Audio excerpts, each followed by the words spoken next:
item is to introduce the members of the board. Alex Bresnick on my left, Marty Nadler on the far left. To my right is Andrew McKeever, and then Bruce Madison on the far right. Also, our secretary is taking notes remotely. Mia Smith is not here this evening, but she will be taking notes from this recording. Also, we have Susan Whitney, sorry, and Mark Johnson from our road crew here tonight. So the next order of business is to approve the minutes from January 9th. Did anyone get a chance to look at our minutes from the 9th? Do I have a motion to? Motion to approve the minutes as written. I'll second. Okay, any discussion, changes, corrections? Okay, all in favor of accepting the minutes as written, please say aye. Aye. All right, thank you. That's done. Next item is public comment. Do we have any folks that want to publicly say anything?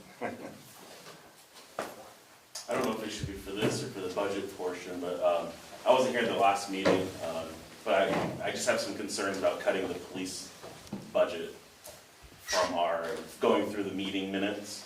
And I guess my concern is it's a pretty substantial proposal to cut, I don't know, between 28 and 40-something%, depending which one you go.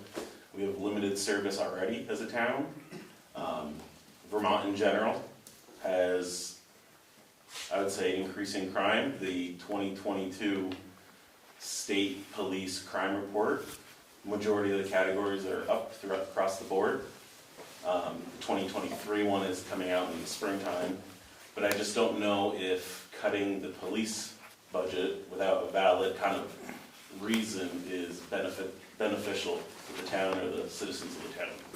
That's kind of where I'm at right now with that. Yeah, patrol log. And I know from the notes, the meeting notes, a lot of the discussion was based on like speeding and how are we getting our money's worth. And I think that's kind of subjective based on how policing kind of works. And a lot of times it's patrols, deterrence, stuff like that. We're a pretty remote community. You kind of worry about the response times. If you have 11 hours a month in the town, it's kind of limited already. Barracks or state police in Shaftesbury, sheriff's out in Bennington. If they're not in the town, then technically 25, 30 minutes away for any kind of calls maybe. I know the budget discussions talked about, no matter what, they're required to respond. But if we're not also paying in and the other towns are deciding not to pay in, what's their staffing going to look like? Stuff like that. So those are my concerns. I just wanted to bring it up openly as we move forward with discussions on budget. All right, thank you. We did have discussions on that, and I guess from the logs that we've received, Alex looked into those quite extensively, and Marty also. Yeah, so at a lot of our meetings here, we get patrol logs that go over the hours that the deputies work and what it is that they're doing in that time. And if it's not, I would, can we let them take a look? Sure. There's a public document. So this represents December 9th through 31st for a cost of $2,800. Just so that people can get an idea of where the money is actually going, because that was the root of it, was that Marty and I were looking through the reports when we were signing warrants pretty regularly, and just feeling a little surprised at what we were getting for the money. So that was why we brought it up initially. Now, is there a way with the contracts and how those work? I mean, are we utilizing, as the town, are we utilizing our contacts with the sheriffs and getting them to do the money's worth that we're paying them, rather than just cut it and take the risk of sacrificing, 6 hours out of the 11 a month? Are we just not utilizing them better, which maybe we could through open communication? I don't know, that's just my... Well, that was a question that I had raised, was whether or not there was more that they could be doing that we wanted, and if so, what was that? Could we articulate that so that we could get more value out of it? Yeah, that's a discussion that we're gonna have with the sheriff's department, because the contract as it's written is based on certain hours per month of patrol, Yeah. which is driven by the patrol schedule rather than by our requests for particular kinds of services. Okay. Because they make a patrol schedule based on the sheriff deputy, and Yeah. their schedules, and we have a certain piece of that. And if we say, well, we'd like to have, people to come, sheriffs to come on a Saturday night to patrol this particular area because it's an area, a hotbed, people congregating, they may not be able to do that. We don't know that, we haven't had that discussion, but currently, the only thing they provide is patrol based on their own patrol schedule. Mhm. And also, I believe that a lot of the patrolling or when they set up speed traps, Yeah. it's been like middle of the day where mornings and evenings are probably where people are maybe speeding through and not Yeah. much traffic in the middle of the day. That was brought up. I'm not sure, but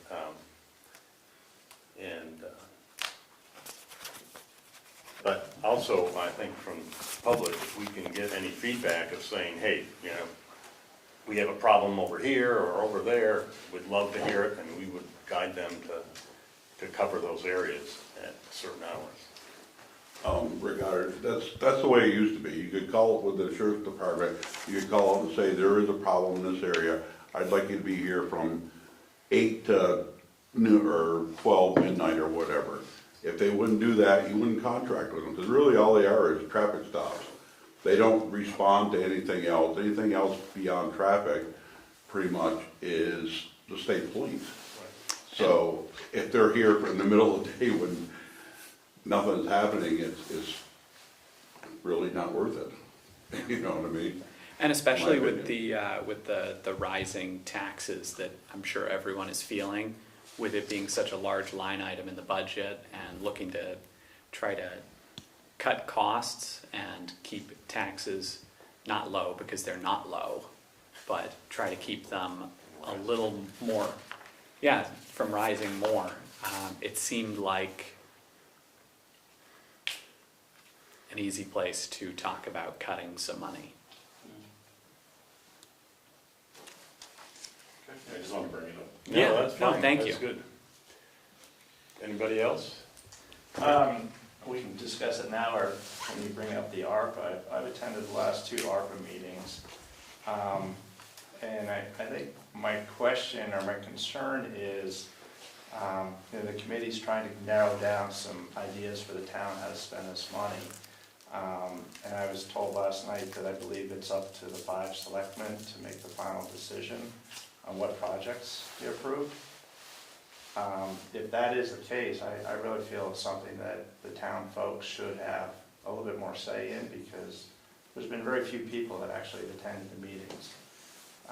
Whether it's done at town meeting or put on a ballot or whatever, but I think it's important for everybody in the town to be involved if they can be.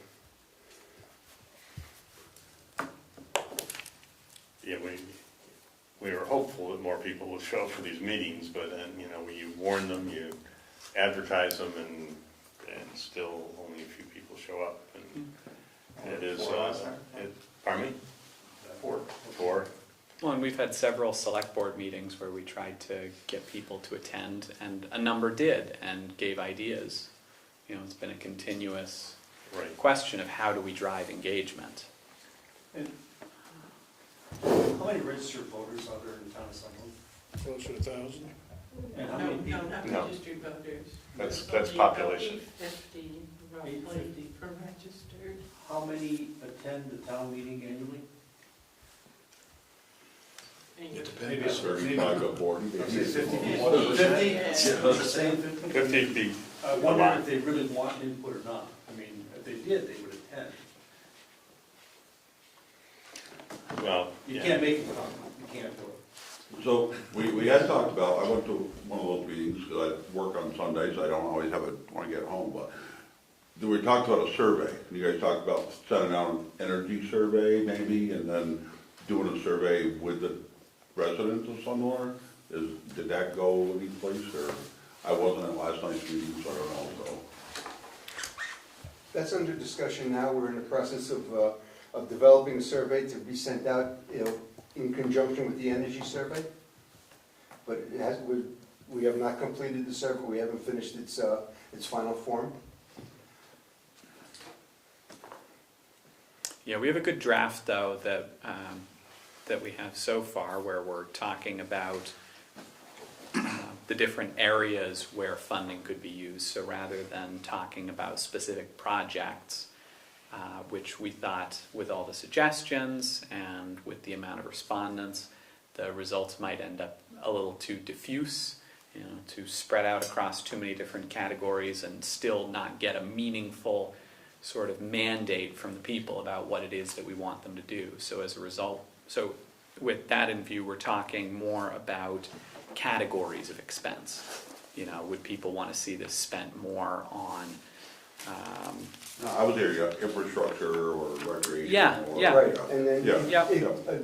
a generic example of what might fit into that category, so that people have some idea of what that is, what that category represents.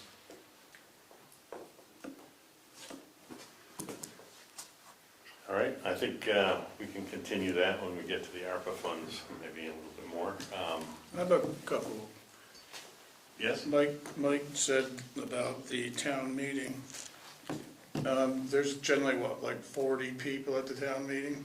I wonder if maybe there's a lot of people, older people in town that can't drive at night, and maybe we should go to Australian Ballot and have an informational meeting instead of having a town meeting where we vote on things that not everybody in town can be part of. And I also do think that the town should have more say in what the money is spent for.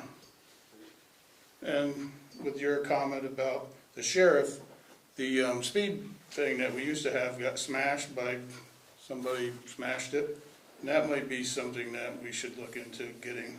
That So could the help. the boards, like the speed Yeah. boards, and I think that's also eligible for ARPA funding.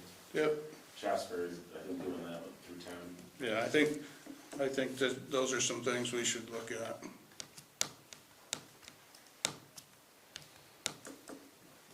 All right, anything else?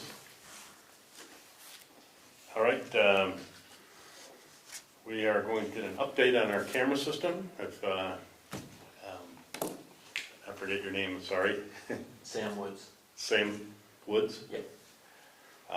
Is here, who is installing, has been installing our computer things, plus working on the hybrid camera system that we're going to be installing here.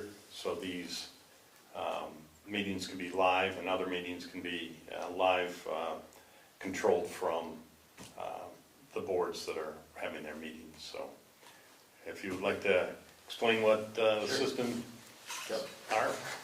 So the RFP that the town put out was for a request of a conference room system with the ability to broadcast via Zoom or some other sort of live platform. So the system that I spec for the town, based on the RFP that was put out, is a rather simple system with just it's called I have a little document here that I can give you. It's a small camera system that you pretty much just pull up Zoom on the laptop and it just starts Okay. recording. It still involves setting up whatever sort of platform you're using, whether it's Zoom or Microsoft Teams or something like that, but it allows you to schedule a recurring meeting that then can be distributed to the town vote via email, or putting a link on the website where anyone can just click on that link and then join the live broadcast of the meeting. Do you have preferences between Zoom and Microsoft? Not particularly. I think Zoom is the predominant platform that most people are used to nowadays. But the system is flexible in that it is really just a special webcam that connects to a computer that then we ideally mount in a strategic location in the room and make it easy for the board or whoever's running that to just start the live meeting as needed. And would that be able to show, is there one camera? Based on the RFP, I only spec one camera. It is a wide field of view camera, so if it was to be put on, for example, like one of these walls here or in place of that painting, then it would capture the board as well as the majority of the audience, and it also gives you the ability to rotate the camera as needed. There's a little keypad that I think is described on there it's just a sort of joystick. But that's the most cost-effective solution to doing that, because as soon as you get into sort of real live broadcast, like GNet does, you're dealing with the full cost of television equipment and cameras and things like that. So this was a relatively low-cost solution, and like I said, it was based off the RFP that was put out, which was essentially a conference room TV, a laptop, and some sort of webcam to allow access to that platform. And the microphones are in the box, or do they go to? Correct. It has a built-in microphone. You can also get similar to what GNet is using with the microphones on the desk, should we find that the microphones aren't quite sufficient, but I think that it's usually quiet enough in this room that it would pick up anyone who's speaking at a decent level. Are you thinking a good spot for that would be in the back of the room? It really depends on, I guess, whether or not, the RFP talked about using a television also, and I'm not sure if that was just for media presentations, because obviously you're probably not going to want to rebroadcast, in here. You don't really need to see a live view of what's going on, because if you're here, you can see it. I do know that some of the other towns, like town of Manchester, they do have a display in the meeting that shows what the camera's seeing at the same time. Yeah. So it would just really depend on, your exact needs on that. It seems to me that it would be nice to have the ability for guests to be able to kind of call in, Sure. or to have absent select board members be able to call in as well. I know, Bruce, you have a lot of events with your work that require you to go out of town. Mhm. Yeah, that's kind of why I thought the TV was for, if you want. Yeah. Yeah. But it would give you the ability to do that.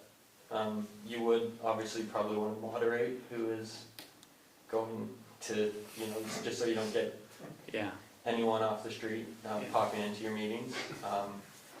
But having that display, at the very least, Sue and I kind of talked about this briefly, but having it on one of the side walls versus the back wall makes it so either yourself or the audience isn't constantly turning, back and forth in order to see that. What about putting it on like a rolling display? That is also possible, to get like a AV cart Yeah, that the TV and the camera's mounted to, where it can get tucked away when it's not needed and then rolled out for meetings. That wasn't included in the quote that I provided, but the difference in the cost of a cart versus the wall mount and wall mounting is roughly the same, so we can always adjust that should you decide to have that flexibility of, moving it when needed. I think that's an option worth considering, a cart over a wall mount, so that we could, keep it out of the way sometimes, and then if we have a guest, move it to a different spot so that the audience can see as well as us. I don't know if anyone has seen the one in Arlington, but they have a desk, they have it on a wall, and then a desk coming out, maybe to here, and you can see the people right next to the monitor, basically, and you can barely see the person on the end of the table. Sure. Yeah. It's like, so. Additionally, if it's mobile, maybe that would help with planning whatever other events Sue and the town might have going on here, like to be able to just put it in a different room on voting day, for example, where I'm sure you're really fighting for as much space as you can get here. Yeah, true. Zoning administrator has a lot of use for it, for like out-of-state people, so maybe even to go in the office in there when they need it. Yeah, it would be flexible if it was on a cart. Yeah. Would it make any difference about the elevation? Would the cart being much lower than the wall mount, would that change anything? Not particularly. I mean, if you did get a lower mount, then, or a lower cart, then yes, but most of the carts, or some of the carts available would have an adjustable height, so you could have it at an equivalent height to the wall mount. And the camera system is designed for, as you'd say, a large conference room, so I would like to think that there would be an issue of seeing someone at the far end of the room. Okay. That sounds good. Is the What Zoom platform free, or do you have to pay for that? So Zoom is free for up to 40-minute meetings. Other than that, it's either a monthly or annual fee, and I wasn't sure if that was something that the town already had some sort of subscription to or not. Don't we have a membership already? Wasn't John paying John, for one? yeah, he's since canceled that since he left. But for viewers at least, it would be free. Yes, correct. And people would also be able to dial in on their phones and just listen to a meeting if they wanted to. It's pretty flexible. Do we Is have the one now? TV monitor allowed Do we to have one have now? We have a what? any of the Zoom? documents to be presented? I mean, if you're discussing the budget, can that Yeah, be? yeah, we Yes. could do like a screen share, and Okay. the person manning the computer could, for example, let's say we don't have anybody from BCRC or anybody who we would want to have up on the screen. We could screen share the agenda while we're talking generally in between segments, and then when it comes time to talk about something more specifically, yeah, we can put it up, and Yeah, Zoom has a screen share option, yeah, Yes. yeah, that's what we're, right from the computer. yeah, You have to raise hand and, yeah. There's a lot of flexibility. I think if we can get someone who's really interested in trying to maximize the utility out of it, it could bring a lot to the meetings. But Somebody who's 16. somebody who's not 60, Sure. That was my question, Sam. Yeah. The sort of and I think we've already talked about this, the ease of use and the part of, whether it's someone on the select board or someone, this is a fairly simple, straightforward system where we just turn it on and, start the program, and does it run itself, or does Yes, someone have to be essentially. kind of focused on watching what's going on, or switching speakers, or muting people, or things like that? Well, the basic operation of the meeting is quite straightforward. It would be, turn on the laptop, open up Zoom, and if you have the recurring meeting set up, you just hit a button that says start meeting. And the only thing that might possibly be involved is the moderation of, guest speakers. Because like I said, you would want to have some sort of understanding about who's, Yeah, Some I sort mean, of screening, some sort of screening. exactly, yeah. Don't you have to allow people to come into the Zoom meetings? Well, you can set up a public meeting, or what you do is you, rather than have it completely public, when you distribute the link to, whether it's through a email, newsletter, or on the website, that you at least have a password that you're providing to the guests. So that would hopefully somewhat limit someone who isn't intentionally trying to be there from, joining the meeting and causing some sort of What is disruption. it called? Some Zoom bombs or what are they? Yeah, which I don't think is quite as common as it was, a couple years ago. Yeah, But of course, it's still, that's possible. where the screening definitely comes in, at least. And could you shut somebody off that jumped on and You was could. not appropriate? You could. We could also have it set up so that everyone other than our broadcast would not be able to view Yeah. audio. Correct, You can yeah. just have everyone muted except for the presenter. Mhm. But then, once again, that involves someone in the room, whether they're on the board or, an interested control. townsperson to, sit at the computer and then when someone wants to speak, to unmute them or bring them up. Because it's hard to automate that aspect of it.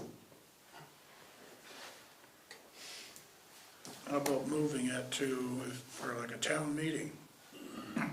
If it's at the school, would we actually use it for that? If it's on a rolling cart, we certainly could. Sure. You just have to, Yeah. you have to plug it in and connect it through some sort of Wi-Fi. Mm-hmm.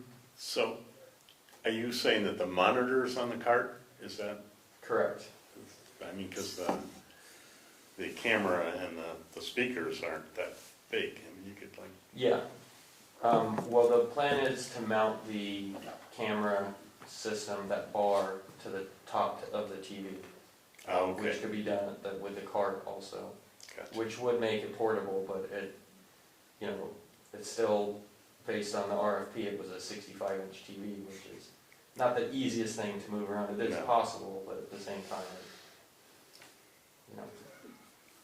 Yes, Hi, I'll come over here so you all can see me. I'm Tammy Riley, I'm with GNAT TV. I'm also a Sunderland resident, so I'll keep my two hats. I'll let you know which hat I'm speaking from. I'm here tonight just because I wanted to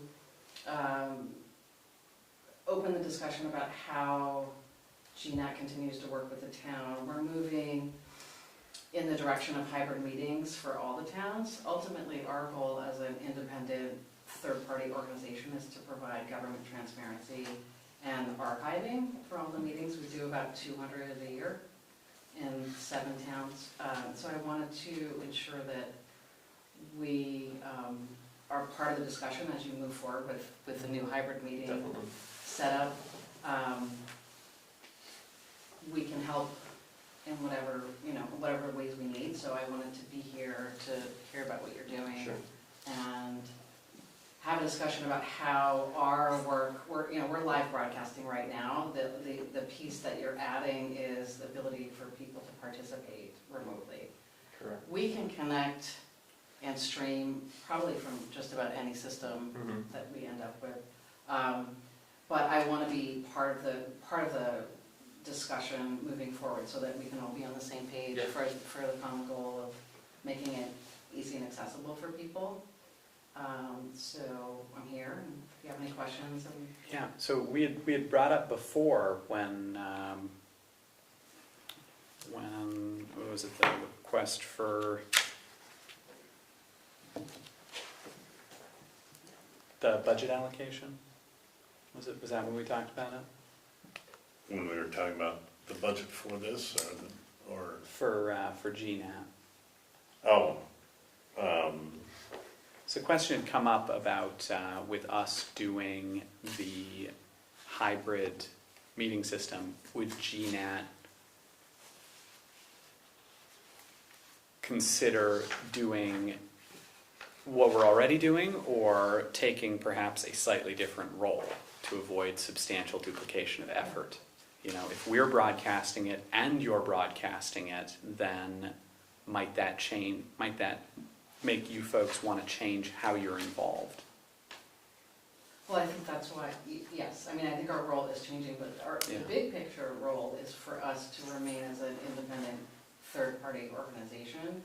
And the reason I say that is we don't know 10 years from now who's gonna be sitting in front of this board, and we have had experiences where meetings have been forgotten they forget to press the record button, and so then it's not Definitely. available.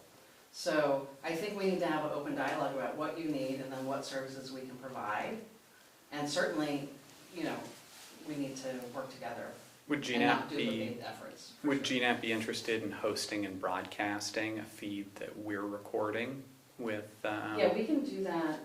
We can do that, and what I would suggest is that once you get the equipment in, we come in and we do some testing, we, you know, see what works best, and it would make sense to stream and archive the hybrid meeting, Yeah, not just the board, but the whole thing. And so, we've been doing that,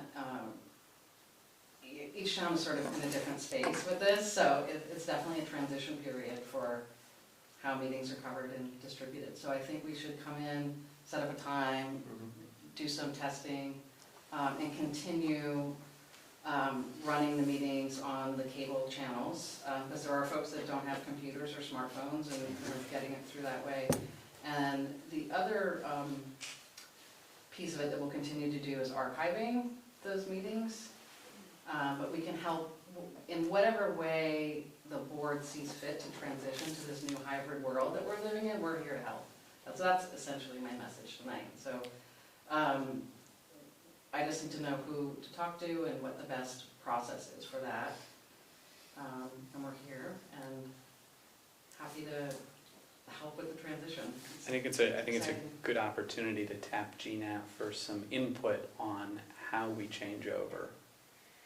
Definitely, and I think it's, your help is welcome for sure, and we'd love to.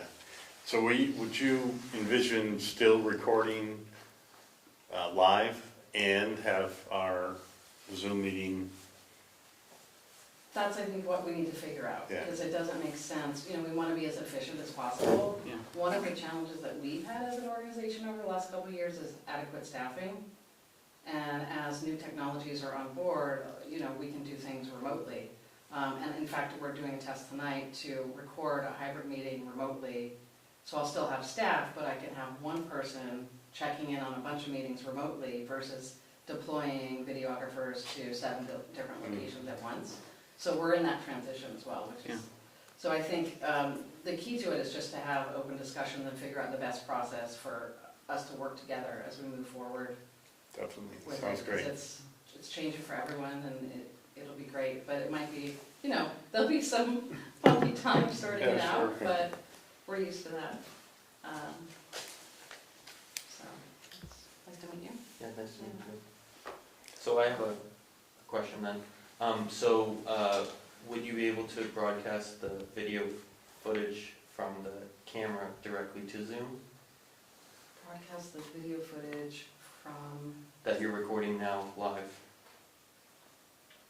yes, probably, So- but my tech person isn't here, so Yeah, he said we can figure out anything. because He's gonna make it tonight because he's doing a test, but. Because one suggestion that I would have in that case, if you're gonna continue to do the live recordings, is to just eliminate the actual camera part of it, but continue with the display and the card, which would then allow, like you said, the whole point of it is having remote people being able to participate in the meetings. And I agree that it doesn't make sense to have 2 cameras running at the same time. So maybe that's an option, to continue doing the live recording, but then have that broadcast also directly to Zoom. Yeah, I think what I would suggest is that we, and again, it's a staffing issue. So I have somebody here tonight, but it's been a real challenge, and I think it's gonna continue to be a challenge. I would suggest we try it both ways and experience it, so that we can really understand what it is that we're doing. The test that we're doing tonight is someone remotely taking the Zoom feed, and they're streaming it live Okay. remotely. So from an efficiency sake, that might be the most efficient. Mhm. But I would suggest, let's try Sure. both ways, and then come together and do an assessment on what worked. And the other piece, I would highly recommend a mobile unit for the TV, just if you have different meeting setups, if you're doing a big forum, Definitely. you need to be flexible. And then the other piece is, audio is really the most important thing. Mhm. You know, people will watch bad video, but they will not watch bad video with bad audio. Yeah, It's just correct. unbearable. So I think that's another key to it. Mhm. We would like to do more than just select board meetings. We'd like to do, like, planning board meetings. I don't believe we use GNet, do we? No. No, and again, because it's a staffing and Right, it's sure. a financial issue, really, and Mhm. staffing availability and also the cost of it. But if we can get the hybrid system working, get some more online, and then we can work with you to really stream all of them, the planning commission, and then also help promote them via social media, via our regular emails that we do. I think that might help with the engagement piece. We work with you on the promotion of the meetings that we're covering. That's a real key to Yeah, that's help great. help. And this is with my Sunderland resident hat on. I would say, in terms of engagement, the school, does a monthly newsletter, and keeping connected with the folks at the school really might be a great way to reach the families. And maybe they would, I don't know, that they do a newsletter and they're in communication with the families, so that might be a great engagement tool, if they're willing to just have a little reminder about meetings, or just something to remind folks that you guys are here and working hard Mhm. and looking for involvement. Yeah, that would be great. Yeah, that would work good for the people that have kids at school. Not Right, so it's well that for demographic. the people that don't. Yeah, certainly. Part of what I like about the hybrid system too is it lets people who wouldn't necessarily want to come in and talk to a room full of strangers the ability to communicate with us through simply, typing something in the chat, question. Zoom works pretty well, I think. I would say you're gonna need somebody to moderate that Zoom, somebody's gonna have to be Yeah. focused on it. Mhm. And, because there's things that happen. People come, somebody paying attention to it. It's not, if they can multitask, they can pay attention but it might be, this is a supplying, a dedicated person to focus on it. But again, we can maybe help with that. Excellent, sounds great, thank you very much. Yeah, thanks for letting us speak to me. All right, next item is the finalizing our budget items for fiscal 24-25. Susan has modified the budget with items we had discussed, and we have the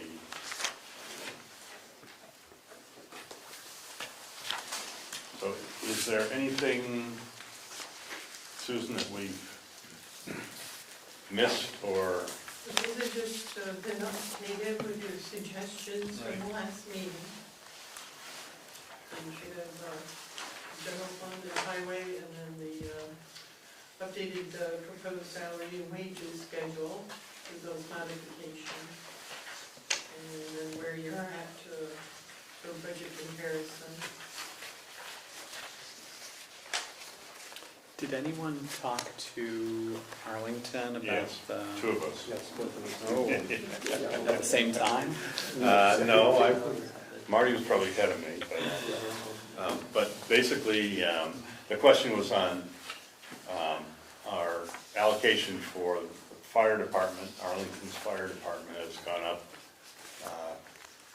10 or 15% or something, and we questioned Arlington if Sunderland was being allocated correctly per population, or were we just paying a few extra bills for them? So Nick Zayek told me, and I think Marty, that No, that it was divided by population, and I think they cover, We represent 27% of the population of the service area, so we pay 27% of the budget. right. So that allocation that they sent us was correct per population, based on the latest census, so. And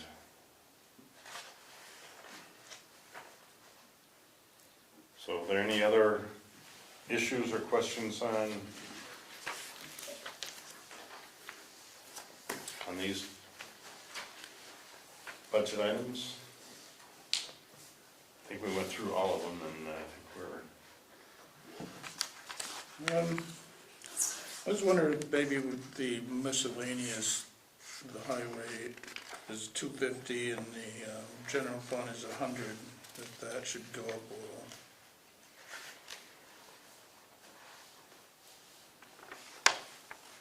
It's $100 for the general fund and 250 for the highway. okay, yeah, let's see that. And what is that typically used for? Is that, Basically, just anything doesn't fit in any of the other categories. Then you see, like last year, highway had 4,400, general had 15 that were actual expenses. so they're not, you're finding good places to put most of our payments anyway. Yeah, most everything fits in the category. So Bruce, what, But you and I talked about, maybe once in a while, the guys having, like a lunch or some little morale, for the highway department? yeah. And even actually, the girls, not a lot of times, but you wouldn't get very much for $100 if you had lunch 2-3 times a year. And then if they have something that they don't, I guess if they needed something that they've already spent, I guess it would just go over the budget, so. What if we included a new category for that?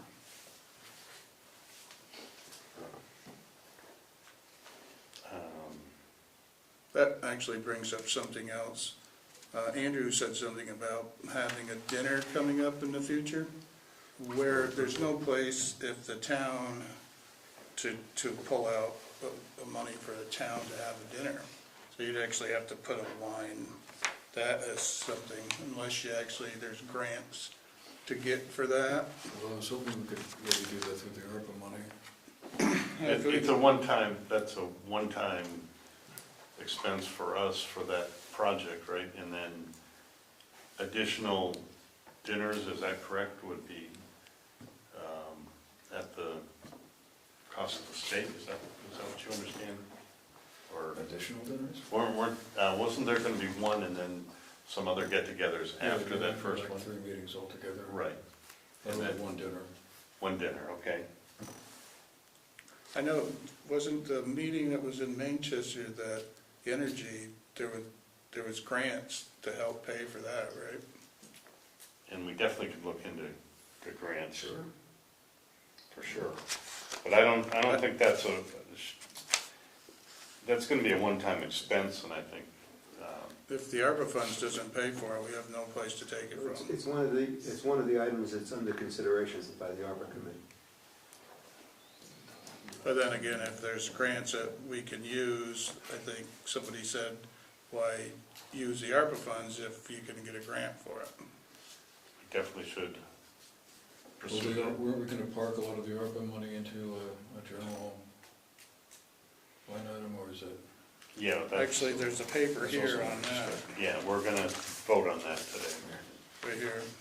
That's just, You got one. that's just where we're gonna find We're the gonna money hold to it, but spend, not- to hold it, but not what to how spend it's it on. Not how it's being spent. It's, what yeah, well, If money could be used, if you can get grants to help, why use ARPA funds? Yeah, if we can get the grant for the $2,000, that would be fine. Or even part of it, but we'd have to research where the grants are available. I mean, But you'd have to contact the Council for Rural Development to ask them if they know of any grants that are available. right. That would be the place to start.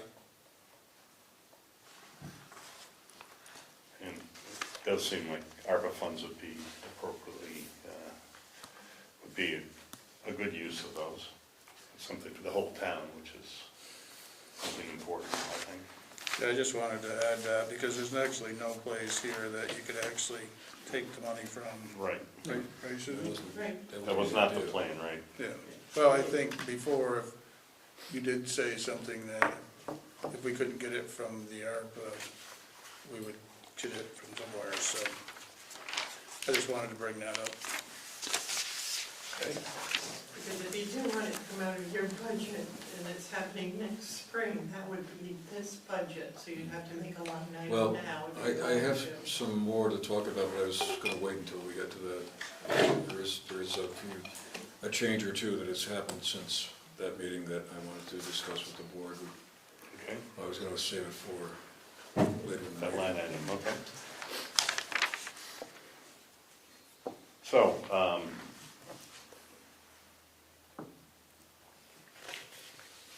there are no changes, again, for Susan for putting, I just incorporated the ones that you had at the last meeting, so you might Right. just look down briefly, make sure that reflects what your intentions were. And if I the salaries are in line, for sure. If I interpreted what you were saying properly, hopefully they're what you expect.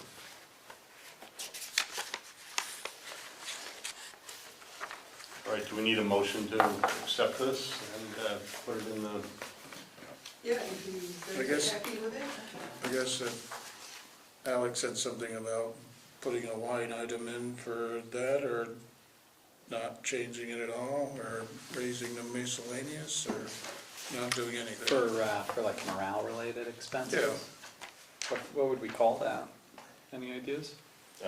employee appreciation? Is what it's generally called. Sounds good to me.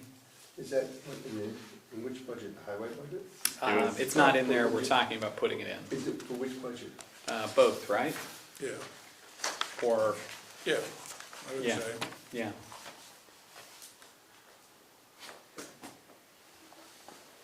It wouldn't need to be a lot, but it's, you can't really, we couldn't, if we wanted it, the town, we wanted to get them to have lunch right now, they wouldn't be able to get it from anywhere. I think it's a good morale thing. So what would be a reasonable amount for, I don't know, Rick, you deal with a lot of that at Bromley, but you're on a lot much bigger scale. What are you talking, three employees? Three. Three times a year, 4 times a year? it's what, like a bag Buying of bagel pizzas or bites? donuts or coffee, I'm not sure what you, Yeah, You have vendors to pay. lunch, $300, $350? I mean, I think, yeah. Anybody else out there, some ideas? I just thought I'd bring it up if people don't think it's a good idea. What No, about- I think it's a great idea. I think we do appreciate our employees, and we ought to honor them. What about 200 for the town office and 200 for highway? In addition to so raise those miscellaneous items to that, or? No, new line items. New line items. That way, they wouldn't feel any pressure to spend the money on things that they need to do their jobs. I like that idea. Sounds good to me. What do you call the category? What was it? Employee Employee appreciation. Could also be used for, I don't know, a party. I know we do that at Abacus. We have one every month, and it is a nice thing to do for folks, so. I think a lot of places actually do. So each budget line would be raised by $200. I think $200 seems appropriate. So, Okay, so do I have a motion? Give me a little correction on budget, you're on each one, too? 200 on each, the general fund and the highway fund. So I move that we allocate $200 to the general fund for the purpose of employee appreciation, and that we allocate $200 to the highway fund budget for employee appreciation. No second. Any discussion? Okay, all in favor, please say aye. Aye. Opposed? All right. You are duly appreciated. Next year. Thanks, not this year.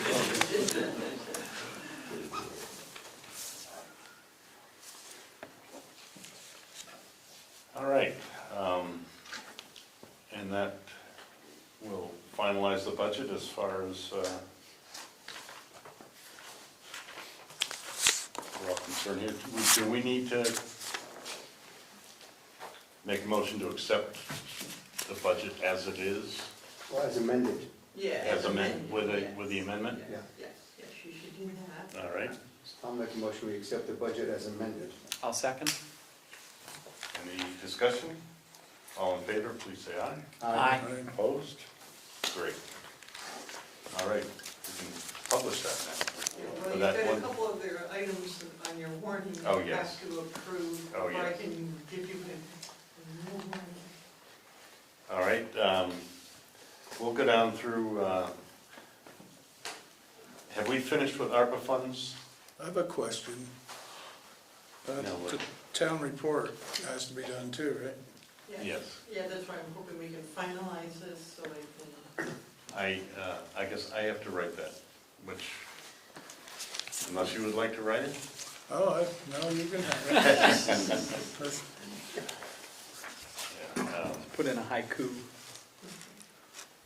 seeing this is my first rodeo, like Susan was saying, I will have to write the town report for the select board. Let's go back to, next item is ARPA funds. The ARPA committee has met twice. We have come up with criteria, core criteria for use and making recommendations. We are in the process of going through all of the suggested items and discussing them, commenting on them, and making some preliminary decisions as to which ones we feel that are worthy of recommendation, which ones we feel that we might want to eliminate from the list. It's all tentative at this point, but we are in the process of winnowing and clarifying, and we are coming closer to drawing a conclusion. We're processing a survey, and we're moving right along. Excellent. I attended a BCRC meeting in Shaftesbury where they were discussing their use of the ARPA funds. And they spent a lot of time trying to get the whole town involved. They did mailings, I think they did a survey, and they went door to door, some of it, and Shaftesbury is a little bit bigger than we are. But they found that they're going to build a community center, basically, using these, and they bought a house next to their town hall that they are going to, I guess, level and then put in a community center. They're going to put a pavilion in and some other things. So, but they got the whole town involved in it, and but they did use mailings, and so I would think that having a survey and mailings in line, in conjunction with the Energy Committee, they want to put a survey out also. I think that would be a good possibility. Before we move off this, one of the items that are, that's up in primary consideration for discussion is some sort of facility, town facility to shelter and protect the heavy equipment.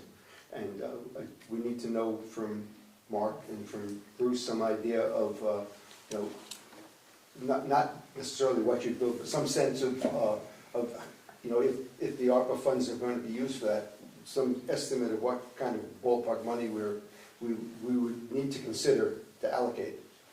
We got a guy getting us a price, so hopefully, Okay, that'll bring us closer to helping us make some decisions. When do you think you'd have an answer? maybe by next week, Perfect, I can check with him, like, you know, he's just, that would be great. What's the idea that you're getting us? well, we were talking to Bruce and everything about a pole barn and all that, but if we start putting a pole barn over by the salt shed and all that stuff, we're just gonna use up more space that we're short of already. Mhm. And we got looking out behind the garage, and if we added 20 foot onto the garage and put a garage door off the side and kind of back in, we should be able to get everything under cover just by that. Great. But,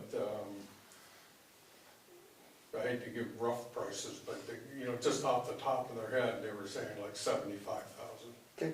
That'd be a metal concrete garage door and an exit door, and, Fully enclosed? just put, the plan right now is they just kind of pour the concrete, swap out one beam, then take that end beam, just move the old one to the end, then.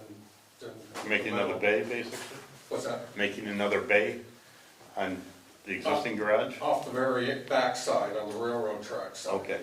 But, you know, we'd have to check with whatever zoning and all that, Stretching the garage and, Nice. you know, make sure we're not, I don't think we're infringing on the railroad enough, because we're far enough away. Okay, great. But that's,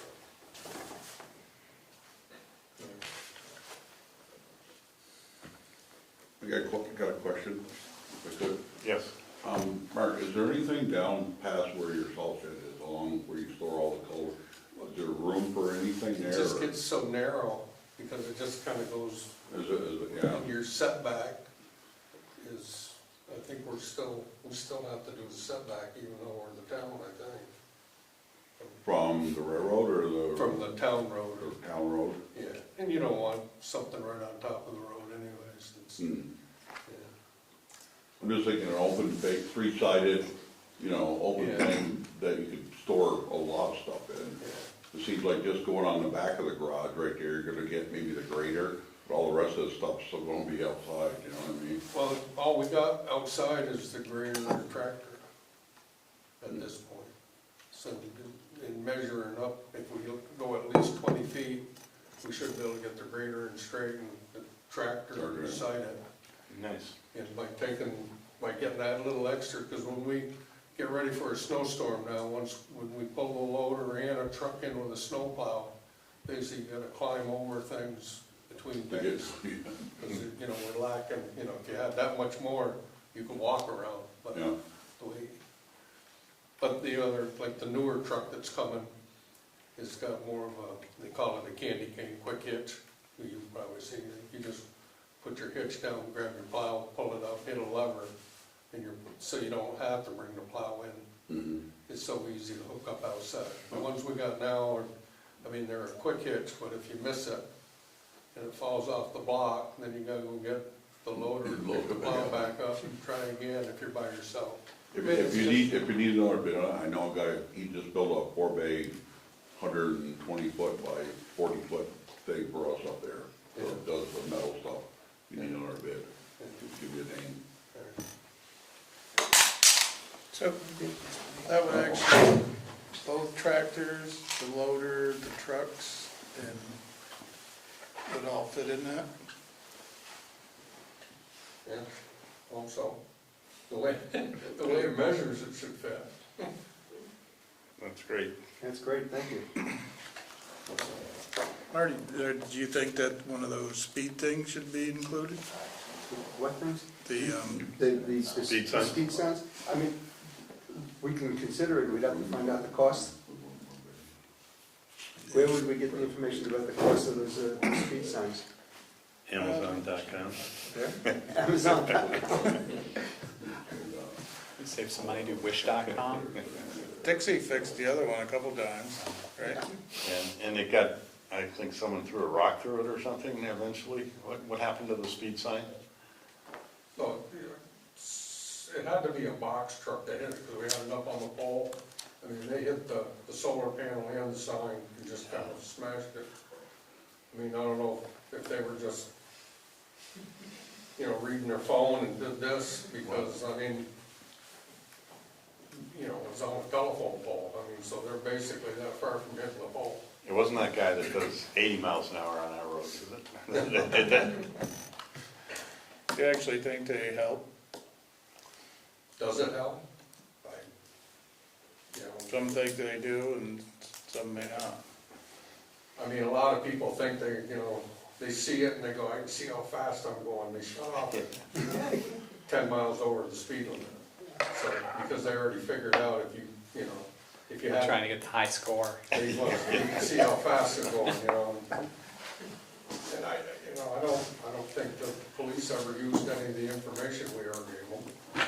Because if they did, they'd have different hours, because it does tell when It does. all the speeds are and stuff. And usually all the fastest cars are middle of the night when nobody's around.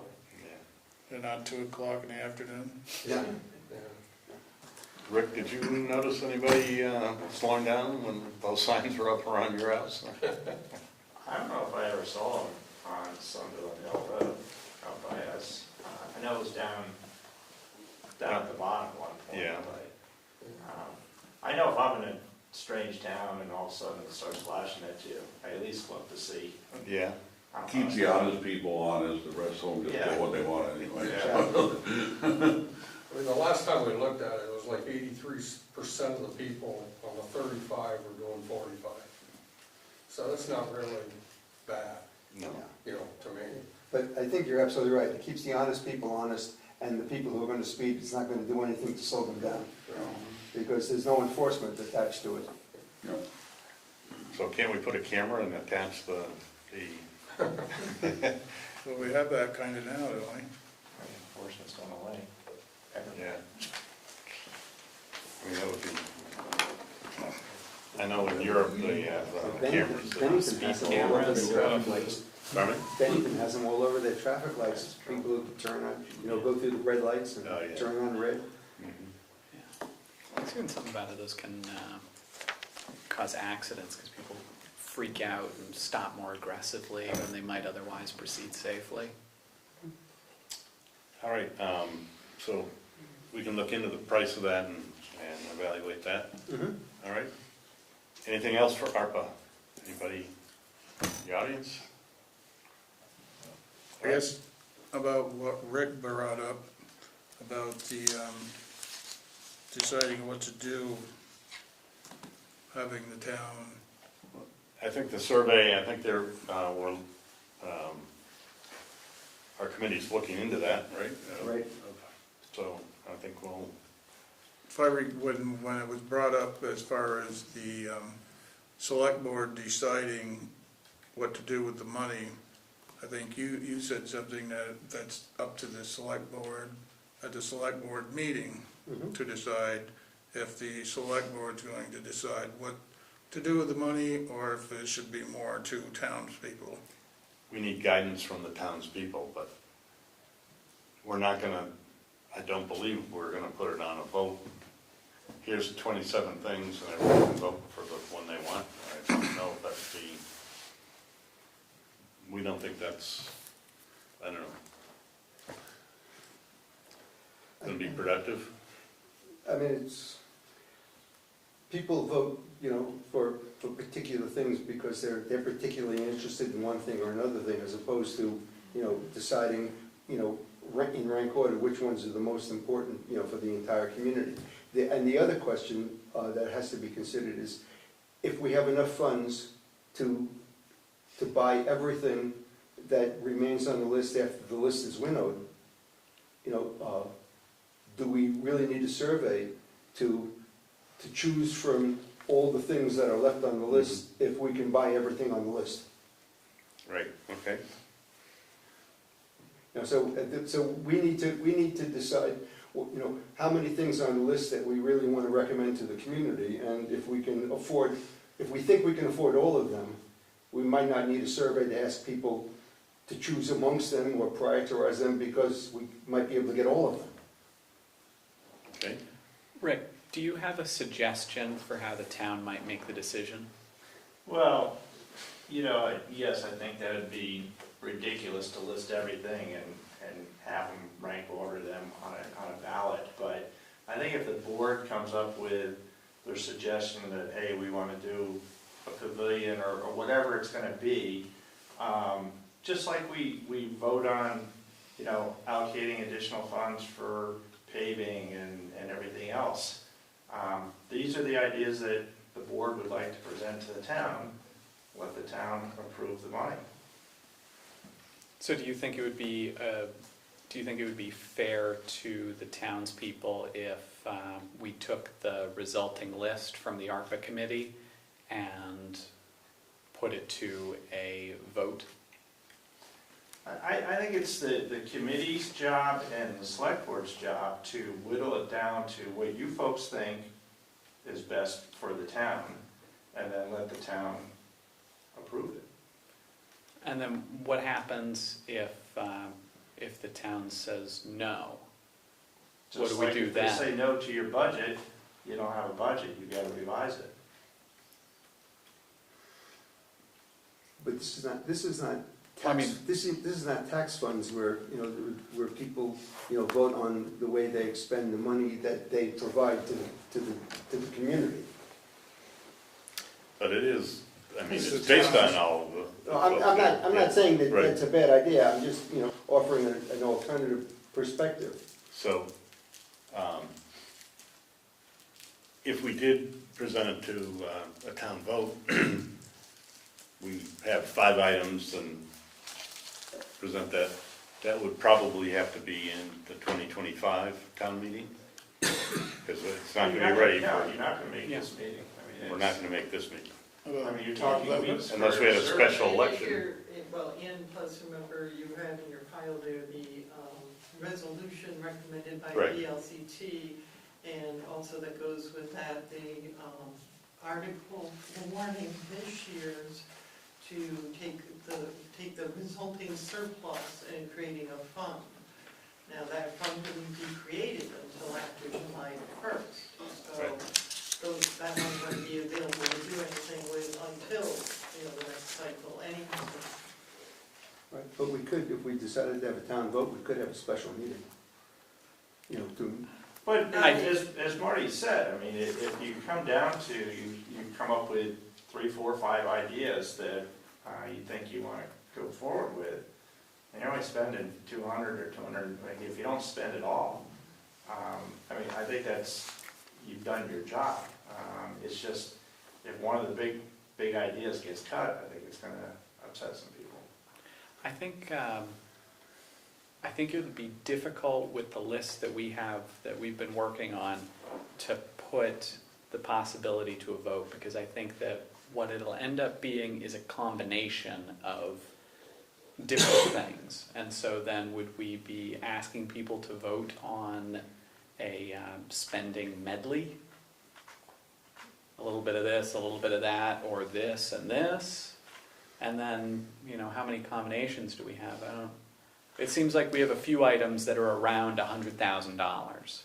So I worry that it would be impractical to put an actual spending plan for those items on a ballot.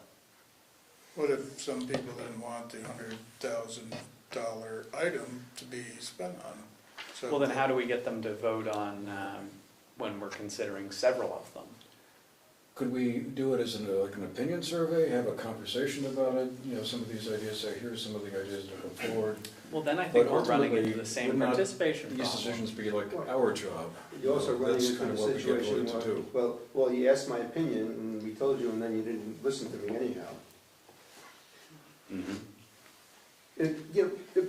The list as it stands now has a handful of items that are very inexpensive. Yeah. And a few items that are big ticket items.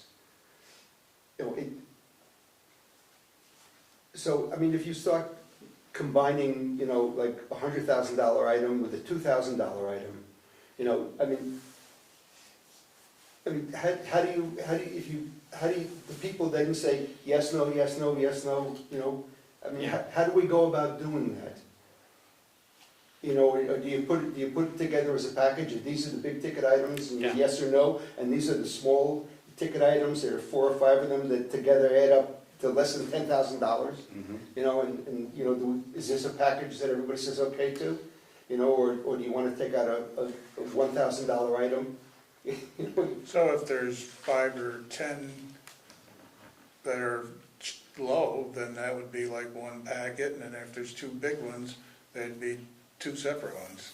It's my opinion that for the reasons that Marty and I both stated, that I believe it would be impractical to put the issue to a vote in the context of the planning discussions that we've been having.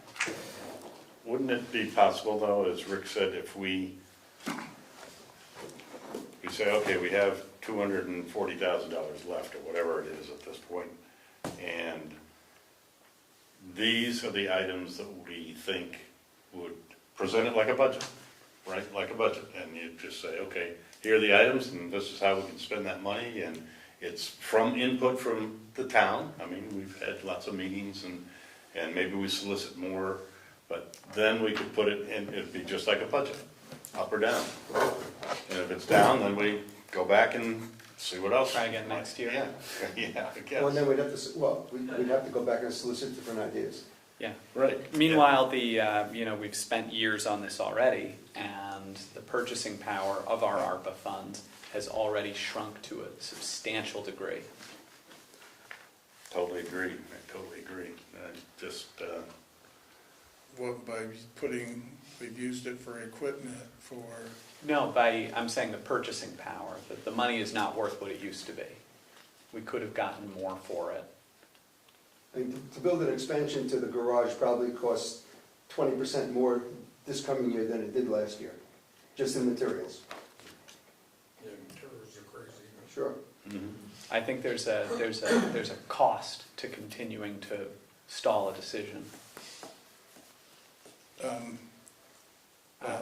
it's been there, and I don't think it's hurting, and it's collecting interest, so I disagree. It's not like, Well, I mean, we've given town employees raises to make up for cost of living increase. Things have gotten more we expensive. actually lowered them, to be honest with you, this year compared to last year by 2%. Yeah, but they still went up. Yeah, they just went up less.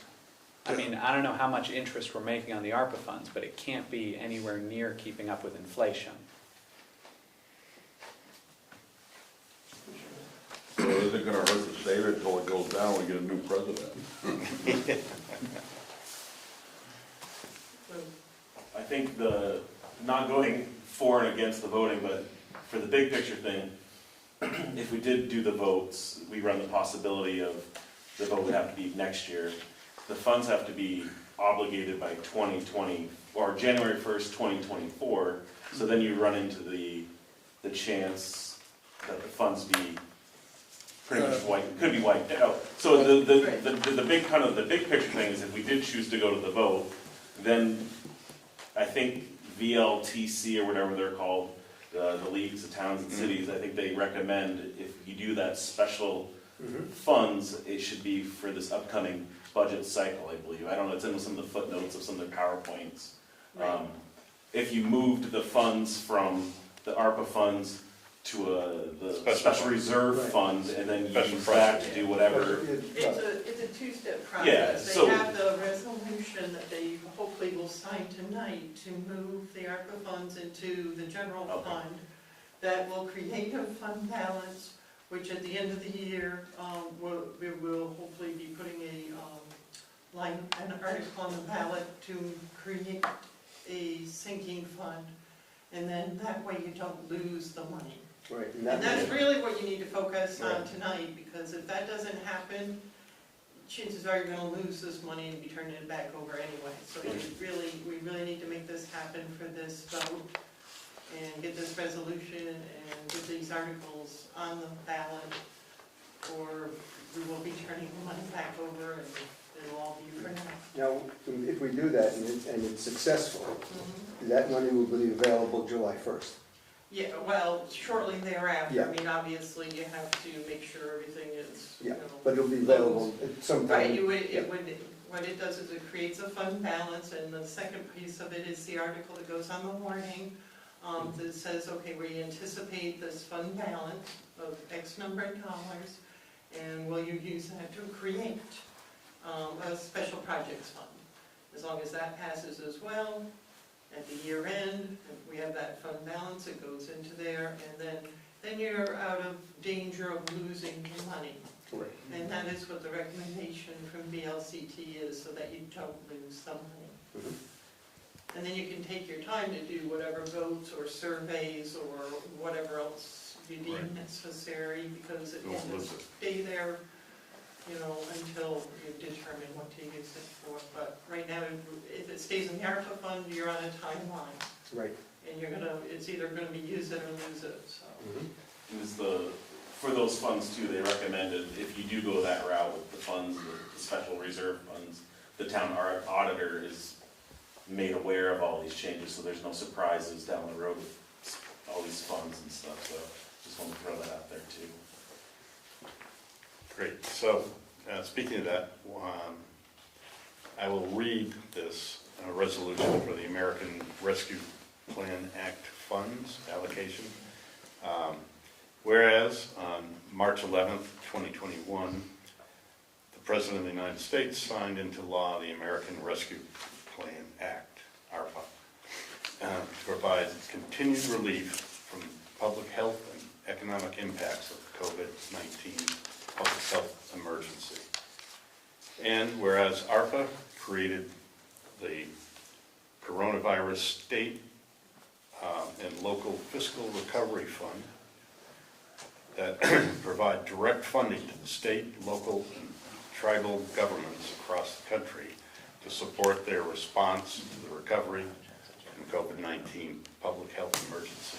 And whereas the town of Sunderland has accepted an allocation of $285,246.15. And whereas the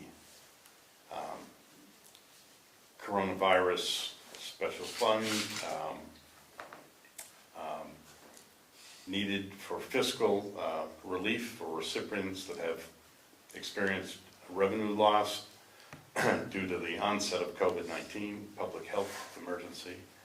And whereas Treasury presumes that up to $10 million in revenue has been lost due to public health emergency, and recipients are permitted to use that amount, not to exceed the awarded amount, to fund government services.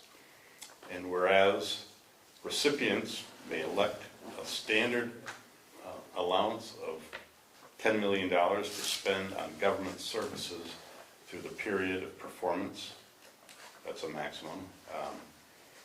And whereas all recipients may elect to use standard allocation instead of calculating lost revenue using the formula provided by the U.S. Department of Treasury, including those with a total allocation of $10 million or less. Whereas the town of Sunderland has the need to fund the government services while in the recovery phase of COVID-19 pandemic. Now therefore, it be resolved that the Sunderland, the Select Board of the Town of Sunderland, Vermont authorizes the following. Section 1, following allocation of these funds to fund government services under replacing lost public sector revenue spending category as follows.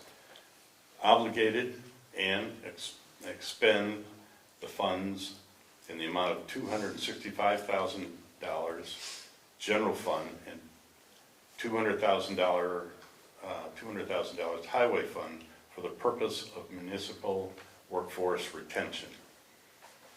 So this is passed and adopted by the select board of the town of Sunderland on this day if we so vote.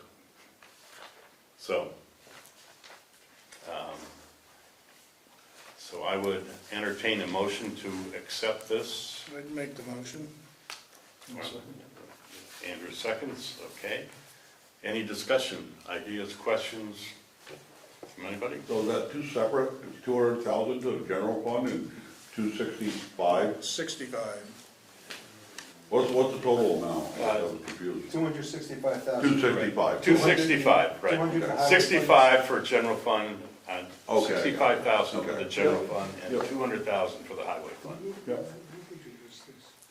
And so it's we- it's the town we have they a gave us motion suggested. and seconded to accept this resolution. Any other discussion? All in favor of accepting this, please say aye. Aye. Opposed? All right.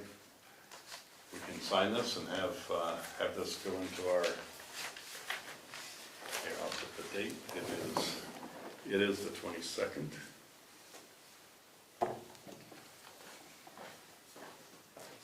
That's phase one. Phase two is you need to authorize the article to be added to the warning to take the surplus and create the fund. Is this that article? from. Is this what you, the article you're talking about? Is that From Katie? From Katie, that's Katie's suggestion from VLCT on what we should add to the warning.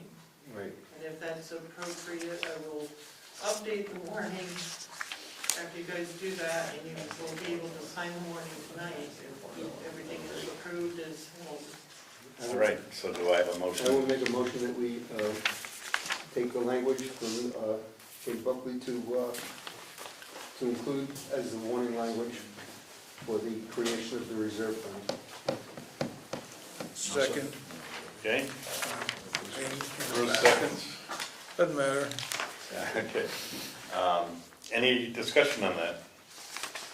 All in favor? Yes, go ahead. I have just a question. What happens if the town doesn't approve that? If the town didn't approve it, it would just end up being surplus and it would end up reducing your tax. Well, in that way, I guess we are putting it to a vote. Yes, yeah. So if the people don't want, If they don't establish a special funds, it will go against their taxes. The surplus will just be surplus. it's the default we talked about. Right, yeah. So So you need to really explain that at town meeting, what you're trying to do, so that they know. the article says, shall the town establish a reserve fund to be called Special Projects Fund to be used for projects that benefit the town of Sunderland and its residents in accordance with 24 VSA 22804. The fund, and fund this fund with using anticipated fund balances up to $200,000 from the highway fund and up to $65,000 from the general fund. So that's going to be the article in question. So if they say no, That's an important vote right there. no should, Is hey, there how about any- no, we should send it back to the US government. I'm just wondering why is it split up? Why isn't it just, if it's in a sinking fund, why isn't it just one fund? Because it's not in a sinking fund yet. It's not a sinking, So okay. this, if this passes, It- we'll based put it on, into a sinking Okay. fund. VLCT's advice, they say you can only, if you're gonna do this maneuver with the employee retention, your budget has to be sufficient to substantiate all that. So that, we had to separate it, you know, between general and highway to cover that. I'm just wondering, here. Yeah, I know, I was hoping not to have to do that, but we couldn't work it out, I tried working with her, that was the best we could do. So we have a motion that's been seconded. All in favor of accepting this article to be in the town, Morning. town warning, yes, sorry. Aye. Say aye. Opposed? Excellent. So we can sign that. Yeah, you can sign that. Can we any sign other- this too? No, you're gonna have a real warning, but is there anything else you wanna add to your warning if I go and do that? Bruce had mentioned the public questions.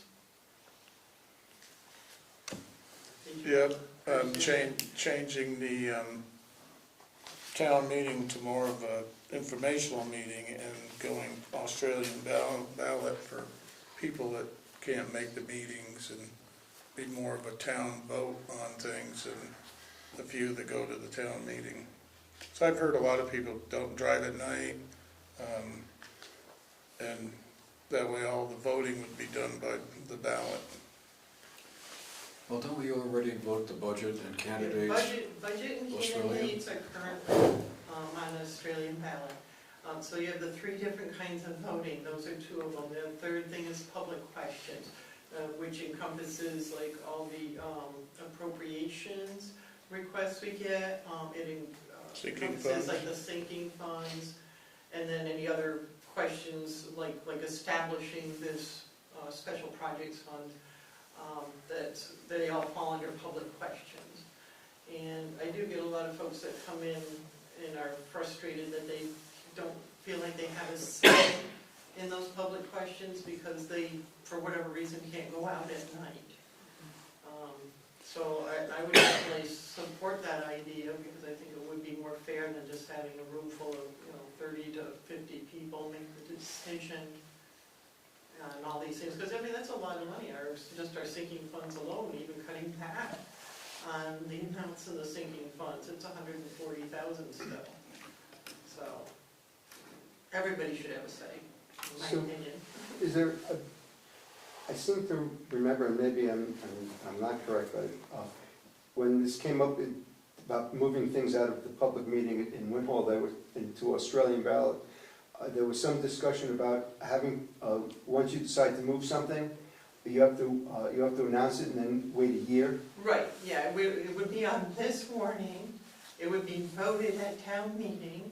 If it passes, then next March, it would be on the ballot. You cannot do it all in the same Right. year. So everything would That's be not done allowed. Everything would be the same as the same always for this year. And you But you would have for to next put- year. Right, you'd have to put your article on this year Mhm. to have it happen next year. Correct. So if you want to include that, if I'm going to go do the warning for you now, we could put that on it now. I think it just gives the people of the town, especially the older people in town, more of a voice in the decisions of the town. No, nobody at the town Well, meeting. how about this? Why don't we think about maybe having the informational meeting on a Saturday, like other towns are doing, and instead of a Monday night, which we've traditionally done, if an evening meeting is, keeping people from coming, then maybe doing it on a Saturday afternoon would make it easier for people to come. I'd sooner see an When you're also effort. not working. I'd sooner see an effort to get people to the meeting who have trouble getting to the meeting rather than, frankly, I think the You've seen, reducing its importance more would well, really actually, hamper attendance if we go and with participation. the hybrid system is gonna actually, people can watch it more if they have Zoom, or, I don't know, some of them might not even watch GNet, I don't know. Can you vote over Zoom? I don't think so. No, but No, that would just be maybe- reviewing the meeting. Yeah, I mean, viewing. But if we, We know how people come to the meetings. Yeah, and if you move the informational meeting to Saturday, it's still, as long as the voting on the public issues happens at the town meeting, you're not gonna increase you're not gonna change the people who need to come to vote this town meeting. If you give them the information on Saturday, they still have to show up to vote Monday night. But there'll be more of them. Hopefully, but, I don't know. They vote Tuesday, right? It's Tuesday. Well, Tuesday. I guess They the want question Tuesday. is, what is the ratio between the people that show up on town meeting night versus how many people vote on Tuesday? Probably 100. It's like 140, some that voted, and there's, Well, it depends on the year. Like this year, we're planning that there'll probably be 400 to 500 people voting because of the fact that it's a primary. Yep. Right. I mean, it really impacts it. Mhm. You know, the different, depending on if it's an off year or an on year. I don't know if I've ever seen 75 people at a town meeting. Well, I just had to do ballot numbers for the school, and 2020, I believe it was 450 that voted that Voted, but showing up at a meeting. No, not, the 450 didn't show at the meeting, that's for sure. So, I mean, it does seem like we're leaving folks out. Yeah, I mean, that, if you take that year as an example, 450, you probably were lucky if you had 45 at the town meeting, so you're looking at 10% of the voters showed up at the meeting that actually cast a ballot. And a lot of those are special interest groups that are there for a reason, to promote what they want. That they're not even residents of Sunderland, they're promoting. At the town meetings? At the town meeting, yeah. To be voted on by a very select few. So, did you say that Winhall has moved to that? No, I said that when there was a discussion about it, the discussion centered around having to wait a year before you did it. At the time I left Winhall, they had not yet done it. Aren't people who speak at town meetings supposed to be residents? But somebody who is not a resident can ask the moderator for permission, and everybody can vote and say, okay, we give so-and-so permission. But then it would be clear that the person was not a resident Right. if they were speaking. It should be if it's done properly. But those are like the people who come from Martha Canfield Library or, Right. or Bennington, Yeah, if they want to, even like when the, the state representatives come, like you had to adjourn the meeting temporarily to allow them to have their conversation, then we resume the meeting. But those people from out of town also can't vote either. I know, but I guess my point is, if you have 50 names of people on there that show up, 20 of those are probably voters, the rest are non-resident or, special things. So you got 20 people voting on something that typically you get 300 to 500 votes on. Well, are non-residents put on the list for? Well, nobody votes that night anyway. I mean, not resident, but I mean, don't vote. special groups. Pardon me? We don't vote that night. Well, we vote on some things. On some things, right. We vote on. And I think that's what the crux of the question is Right. there's a very small percentage voting on some pretty big items. But there are also people there that are hearing the discussion and understanding what is being voted for. And I would wager that a sizable amount of those 400 or more people who come to vote Australian ballot don't know really what they're voting on, or they don't know the background of it. And I think that's one incentive for people to come to the town meeting, to hear the discussion and understand it.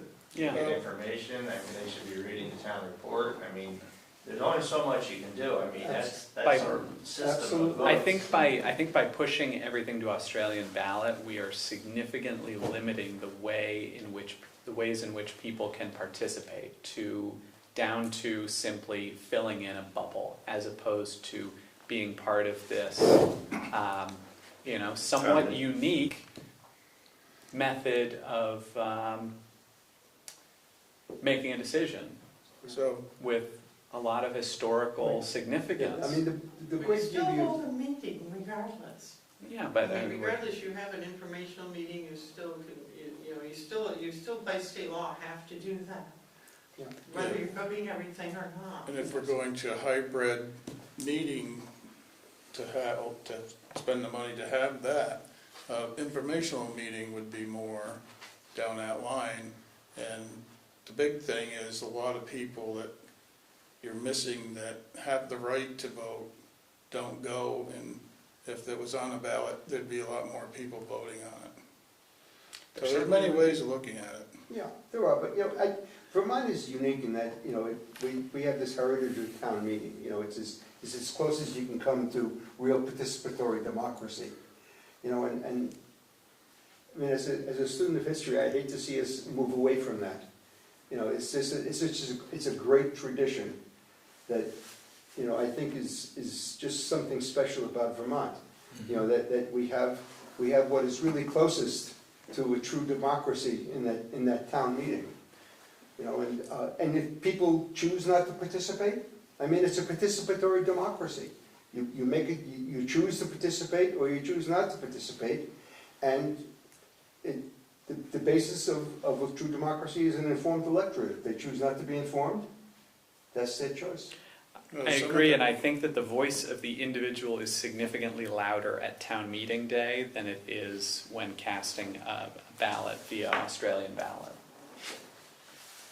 I think that it really opens up an opportunity for a single person to have their opinion considered in a significant way. And I don't want to lose that. I'm going to disagree. I would say it's taking the privilege of people that can't go to a meeting to voice their opinion in a vote, so. Well, let's try to get more people there. No, It's their choice. So you're What about moving it to Saturday? Yeah, Is that a possibility? there's no rule that it has to be Yeah, Monday night. there's a certain number of days it has to be held within, Mhm. I think that's once again another thing that It's you may. within 10 days, or 5 days. Yeah. So if you moved it to the Saturday prior to the Tuesday, Fourth, that would work. Thursday. Yeah, it's like, what Manchester's done for years. They have, They have an information meeting on Saturday and Australian ballot voting on Tuesday, the following Tuesday. Yeah, And other towns do too. I think there's another town, I think it's. it gives people that can't or don't have a way to actually voice their opinion, and it doesn't leave the 40 people who go to the town meeting to control what the town does. If we move it to Saturday and give more people, have a better chance to come, then you increase the possibility of people attending. it definitely won't restrict people driving at night. At this point, though, you're already approved, I mean, I don't know if it's too late to change that at this point. We're not gonna change it for this Oh, okay. meeting, All but right, yeah. we're talking about You've already got it. even if we decided to go with Australian votes for everything, Be next. So you would have still, your informational meeting even on a Saturday, is that what you're saying?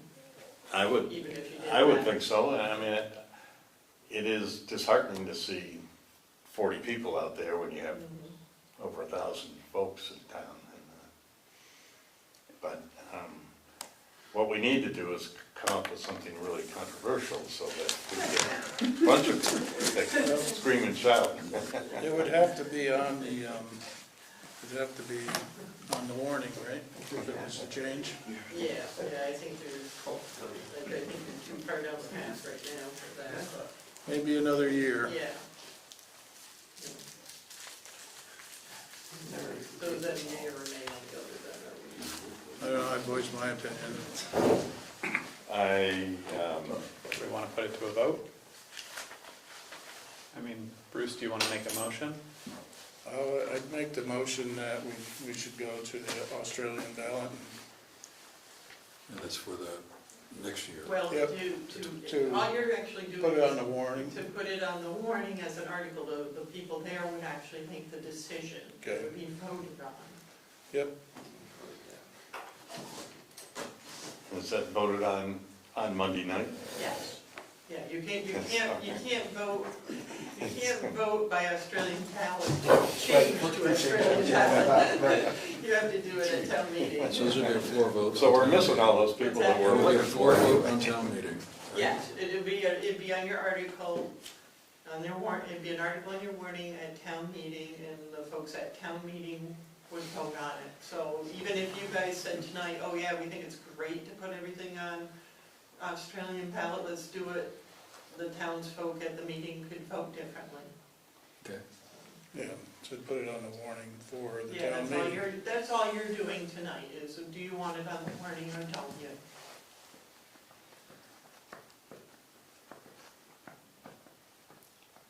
All right,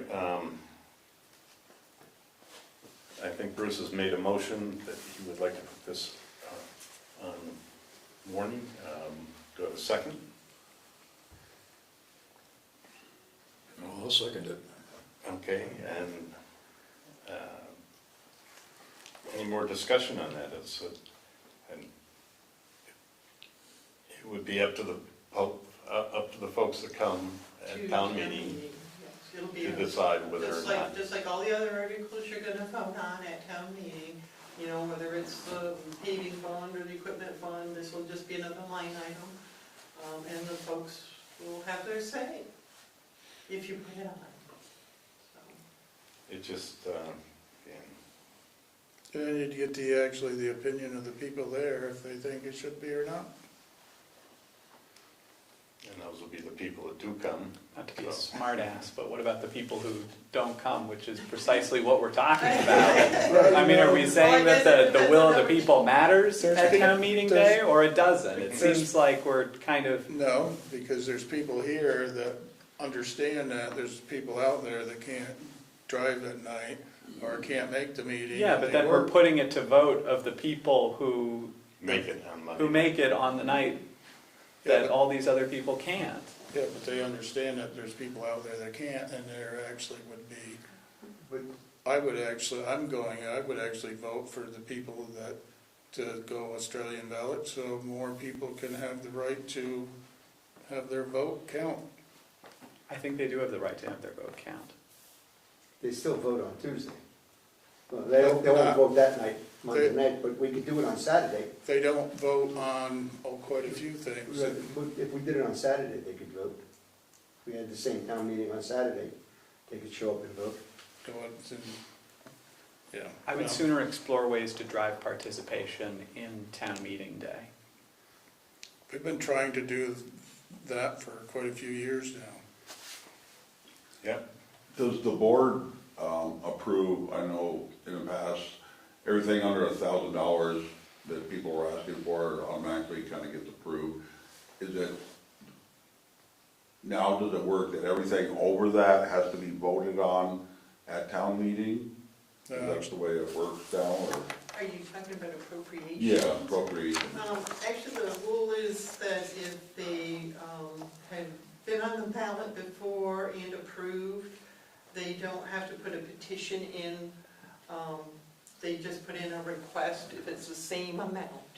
If they want to change their amount, then they have to do a whole new petition and then to be added to the ballot and those are voted on at the town meeting. at the town meeting. meeting, appropriations. Yeah.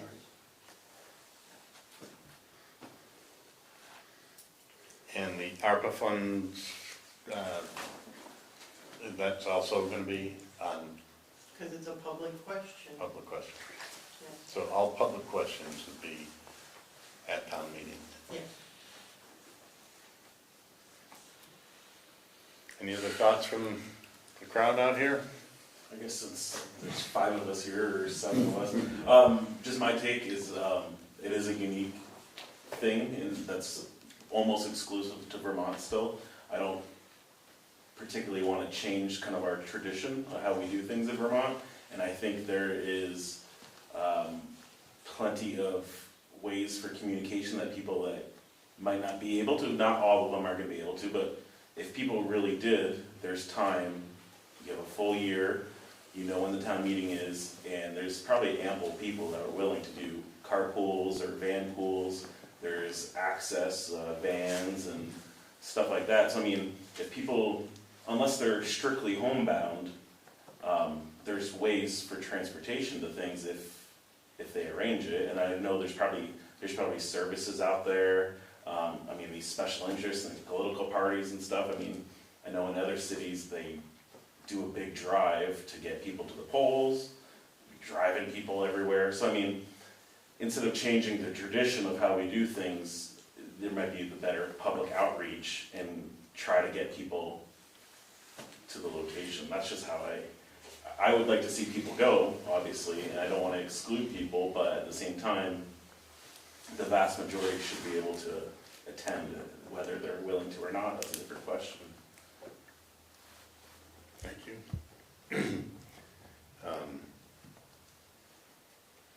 All right, right now we have a motion on the table to go to Australian ballot for all these.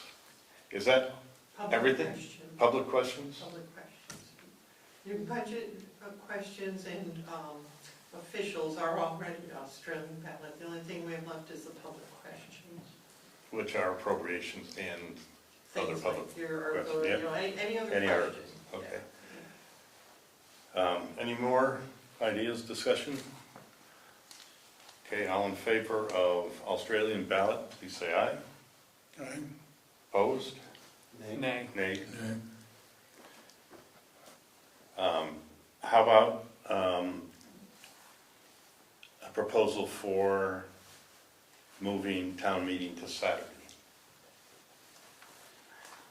That would be for 2025, Right. right? Yeah, Yeah. I'd have to research what we have to do that. Well, if, I don't know if we really have time for that tonight, to whether that needs to be on the morning or not. all right, Um, that's a big change. Yeah, all right, well, I don't know off the top of my head what has to be done to move our traditional meet. You It want may to, have to be on the morning, I don't know. you want to make a motion that if possible, I mean, I, Because I hope to be able to do your morning so you could have it to sign tonight. If not, you guys are gonna have to come in this week and have a special meeting or something, because we have to get this posted, we have to get it to print. So, all right, let's, Why don't you just bring that up at town meeting?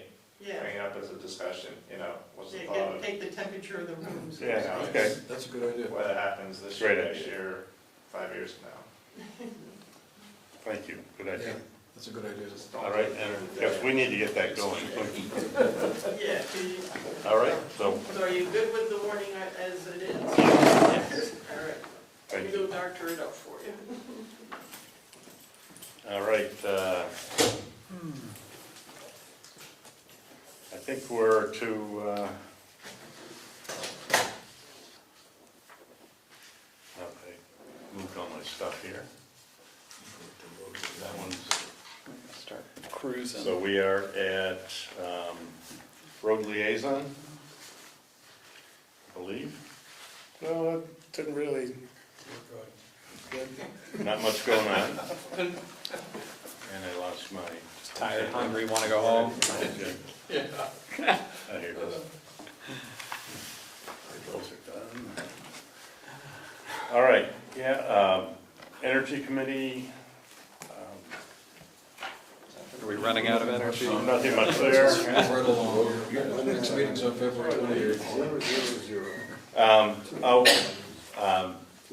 We do have, under BCRC, we're all set on I'm so glad that. we had that. Nothing, No problem. no updates. no complaints, Um, no complaints. Sunderland signage, 2,800. I do have, For what?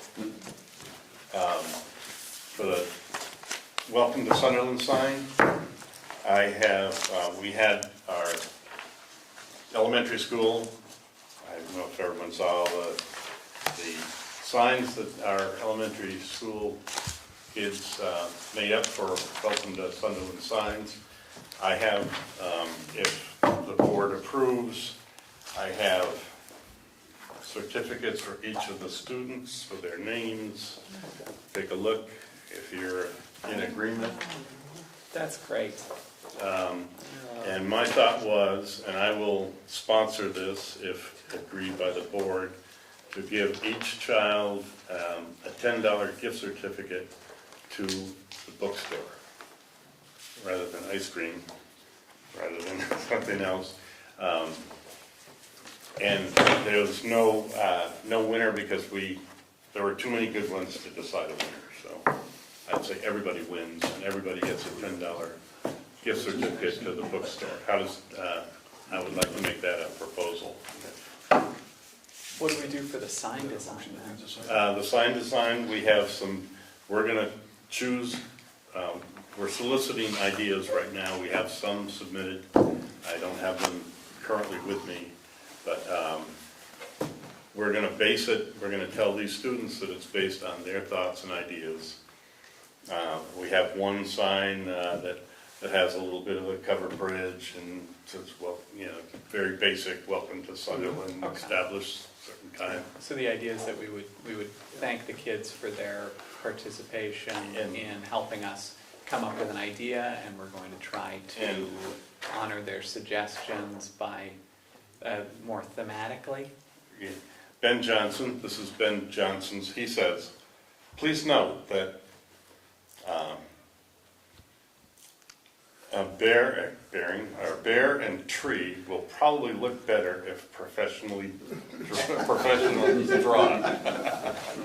So we're going to have professionals draw this. Yeah, I just want to remind the board that there is a resident who is a professional sign maker who has offered to make the signs. If we agree to have signs, he offered to make the signs at cost. Excellent, yes.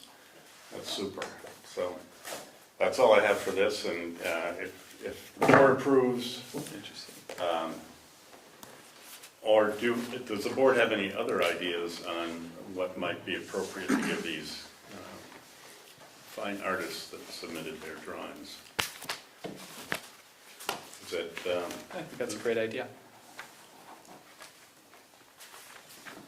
so, okay, I will do that. I don't think we need a vote because I'm going to do it personally. It's not coming out of the funds. Are you going to return the drawings, or is that something that you would hang up in the? I think we should hang them up for town meeting day.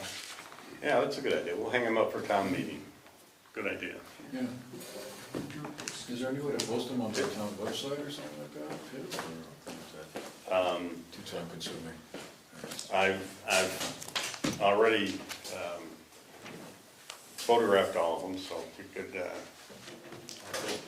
we could put them on our website. Having a town meeting would be great. No copyright issues with the artist? Yes, not that I know of. All right.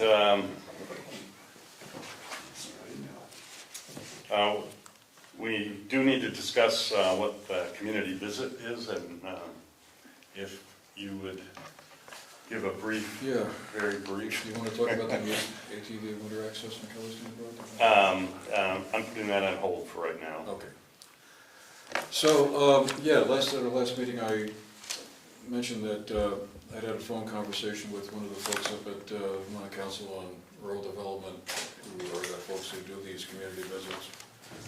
And she was interested in knowing if we'd be able to do it this year, this spring, as opposed to the spring of 2025, which was our original plan. And we had a conversation in our last meeting about this, and the consensus of the board, I think, was we'd be better off to wait till 25, and I was in agreement with that. The idea being is we got a lot going on right now, we've got town meeting coming up, and it's been a busy stretch. So then when I relayed that information on to my contact person up at VCRD, they got back to me. We had another long conversation where basically they made it clear to me that, gee, if we could do it this year, that would be really great. Now, they were also careful to say, we don't want to put any pressure on, or anything like that, but if you could figure out a way to make that happen, that would be wonderful. So I said, well, I think we needed to talk about it again, perhaps at least briefly. We do have the opportunity to bring two of the folks who would be organizing the community visit here for our next meeting. I said I thought it might be really good for the board and an audience to hear what they would be doing, what we would be doing, what it's all about, kind of give a good explanation about what we would be getting involved with. And so I guess I apologize for reopening the question, but I guess I just wondered if you all thought it would be good, even if we don't wind up doing it this year, if we feel like, the timing just isn't right, that it might be a good opportunity to hear from the two ladies, Alyssa Johnson and Jenna Kowalski, two folks, I don't know, some of you may already know them, to come here and just walk us through what would be going on. So we can either invite them to the next meeting and hear what they have to say, or we can just say, you know what, we'd just rather wait until, excuse me, the spring of 2025. So, what do you all think? I just shouldn't wait. Yeah, I just soon have them come in.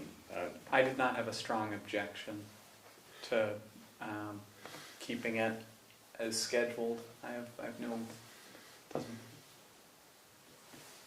doesn't bother me either way. I could go either way. The only issue is that we would have to come up with the money. Well, we could, as I said, that is one of the discussions that was being had at the ARPA committee. We could, if the select board wishes, we could, use some of the ARPA funds for that if the select board, if the committee recommends it and the select board agrees. Yeah, if we were to do it this year, I think we would need to come to a decision that, 2,000 is a ballpark number, I think that's at the high end, it might be less. Depends on how the community dinner would be the main driver of it. Can you explain what that is? I'm Yeah, familiar sure. with what you're talking about. Community Visit is a project that the Vermont Council on Rural Development, which is a nonprofit firm here in Vermont, they organize they go into towns. The most recent one in our area was in Manchester in 2013, but they've also had ones in Pownell. Actually, I'm sorry, the most recent one was actually in Londonderry in 2021. They did that virtually because we were right in the middle of the pandemic at that point. But the basic idea is to have like a 3-meeting sequence. First meeting is kind of the main one, where the town would organize a community dinner and try and bring as many people together. It kind of harkens back a bit to what we were just talking about with the town meeting. Bring as many people together as possible to talk about, where they'd like to see the future direction of the town go. What are some of the things we'd like to see happen here in Sunderland? What are some of the things we don't want to see happen? What are some of the main issues? Is it housing a question? School taxes a question? Just have an opportunity for as many people as possible to kind of just say, here's what we think is important. I thought that the timing is kind of interesting right now. As we've been saying, the town's population has crossed over to more than 1,000 people. That's the first time ever in Sunderland's history there's been that many people living here, ever since 1761. And I think we also have a lot of newcomers who come to town in the last couple of years. This would be a great way to kind of get them involved in the community, integrate them into what's going on, and meet some of the folks who've been here for 5 or 6 generations. And just sort of, have a good get-together. And what I think be very useful for us as a select board to hear that as well, what people think is important, short-term and long-term, really, because we have a moment here with these ARP decisions that there might be an opportunity to talk a bit about that too. There just seemed to be a lot going on. So then a couple of committees are formed out of that first meeting. And then they sort of work on reports, and eventually there's usually 3 or 4 areas, specific areas that maybe people are particularly concerned about that, there might be committees formed to kind of keep doing more research on. Or not. We may walk away from it all thinking things are great. You know, we don't need any committees to do any more research on anything, but at least it'd be a chance to, you know, bring people together and, you know, an opportunity for that doesn't happen very often. And the weather would be a little bit nicer than it usually is in So March. what's the actual funding for then? I'm sorry? What is the funding request for? It's for, Basically, the community dinner and a mailing to spread the word. That would be our cost. The VCRD picks up all the other costs in terms of bringing, you know, people down who are experts in one field or another to talk about particular things. and I think they coach people, or at least come up with, you know, try to stimulate ideas, not just say, okay, what does everyone want? You know, it's like, they try to, and maybe give examples of what they've done in other towns and stuff like that, so. But it's a way to help our town maybe look to the future and, you know, pursue something that maybe a lot of people in town would like to see, so. I think it's a really super idea, and for them to spend the time to do that for our little town, I think is a great idea, so. So I have a question. Yeah. So, not too long ago, we decided to wait a year, and now we have two meetings before the town meeting.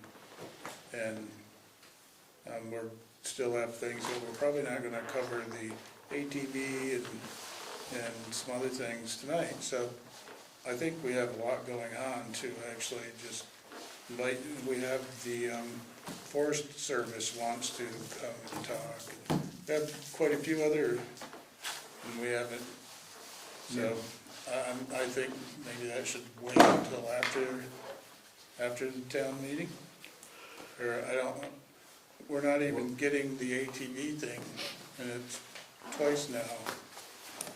So I think it could wait a little longer. Especially we've already said next year on it previously. Yeah, I know. I mean, that was our decision. That's where we landed on it at our last meeting. And, you know, again, I apologize for bringing it up again, but I just thought it might be an interesting opportunity to have two officials from the organization come and give us first-hand information about it. Yeah, You can read about it on the website, but this would be a good chance to kind of learn more. You know, and I guess, I think it's an interesting opportunity, and I think we could work on these other things as we go forward, but anyway. I mean, if we're gonna do it, whether do it in 2024 or 2025, I think we need to wait till the warm weather. I mean, to ask people to come out, you know, in the cold weather would be silly. It would be in April or May, springtime. Sometime in the spring. Yeah, So we no, do not have, winter. I mean, we do have time to make a decision on it. Could they come after town meeting sometime? You know? I can find out. I don't know. I think Bruce is right. I think we have a lot on our plate for next meeting. As much as I'd love to see them next meeting. If, so with the accounting maneuver that we did with the funds, if it goes into a special fund for the upcoming budget year, would we be able to access those funds in, say, May? No, July. We would have to wait. After, after July.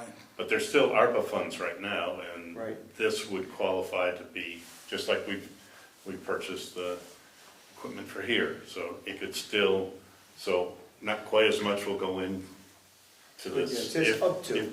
Okay. Yeah, it says up to. So- Okay. Yeah. So I think, I don't think the funding would be a problem if it came out of the ARPA funds, but I do think, I think Bruce is right. I think we're pushing other things off here, and if we could wait till, I think after town meeting would be great. To have them come and talk about it. Yes. Which basically, effectively, as I understand it, means we're pushing it to 25. Yeah, and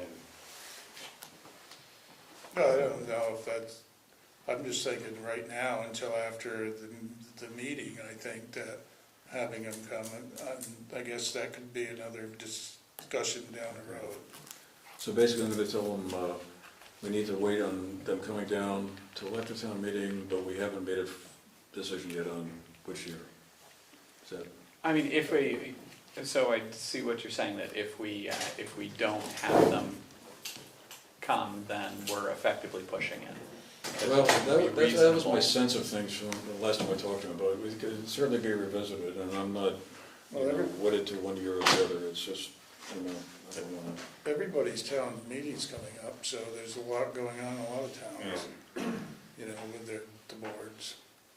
Yeah, why don't we have them come after town meeting and then ask them about the timing? I mean, maybe they could do it in late summer, early fall, Okay, you know? Yeah. We have no sense of that yet. I just wanted to get some guidance from you all about that. Sounds good. All right, we have an exit.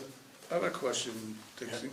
On the ATV thing, did you ever talk to them and actually ask them what they're actually looking for?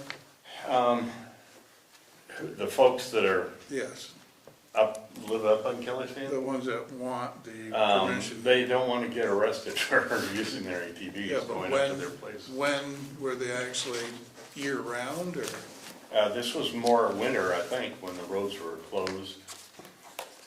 As- I think we need to know what they're really looking for. Yeah, I totally agree, because, you know, what the League of Cities and Towns said was that we would have to, as a board, write a special permit for them. And we would have to decide what that is, and we'd have to write it up, and, but, Yeah, I mean, they were saying that, that because of winter weather, there exists a time of year where the way that it makes the most sense for them to access their property is by ATV. Actually, some of them own snowmobiles, so they do. But the concern was how that, Plowing? whether or not snowmobiles could, what was it? It was it was ATV. really. conditions where it wasn't suitable for snowmobiles or for a truck. Yeah, I was thinking- Where they relied on ATVs during that kind of portion of the season to get up there, and now they can't use them. So if we're gonna, It's actually a class 2 road, right, Mark? And has that actually changed, because that law change was for a class 4? It's never closed. The We don't law maintain it. actually reads a class 4 road that was closed, and the 18, or the Bass and Bassa changed it because they didn't want four-wheelers on the same roads as the snowmobiles were during the winter time. It used to be that any town resident in Sunderland could go up there on that road with a four-wheeler that's registered, insured, or snowmobile, as long as they stayed on the town road, until they changed that law.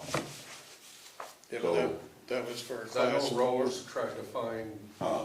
Rose, way back when Rose was here, she tried to find whatever the agreement with Bass was, and she couldn't really find anything in writing. Well, I mean, if you look at if you go on to Vermont, if you go on Bass right now, or go on Vermont, four-wheel, 4x4 or whatever, and it'll show you the law, it's a class 4 road. That's actually a class 2 road. Right, it's class. So I don't know how that falls here, Yeah, but and theoretically, it's not closed, it's just not maintained. it's not maintained. So it used to be Sunderland residents could go up there, because it all came about Grouts, who had grout pod. They wanted to go up and down up there. Yeah, And it became where you could drive up there if you had a snowmobile or a four-wheeler, as long as you stayed on the town road in Sunderland. You couldn't go on the forest roads or anything, you had to stay on the town road, which all those people could get to their places. Or if I wanted to go up and get a Christmas tree in December and there's 2 foot of snow, and wanted to take my snowmobile, I could do that. When the snowmobile clubs changed that, because they didn't want four-wheelers and everybody on their trails, but they also designated it as a class 4, that's a class 2, which you get money for. yeah, Up but there. that, I mean, that's, I guess, we could never find anything. As far With as all that. the maps, it says class 2, there's no class 4 in writing anywhere. And Bass can write whatever they want, they're not in charge of. I don't know if they can ride wherever they want. It's a class 2 road, Yeah, which, if it was a class 4, we wouldn't be getting money for it from the state, right? if it was a class 4. It has to be a class 2 to get money toward it. Yeah, and the 3 mixes in there somehow. You're allowed a percentage of this and that per town, and I don't know what the exact percentages are.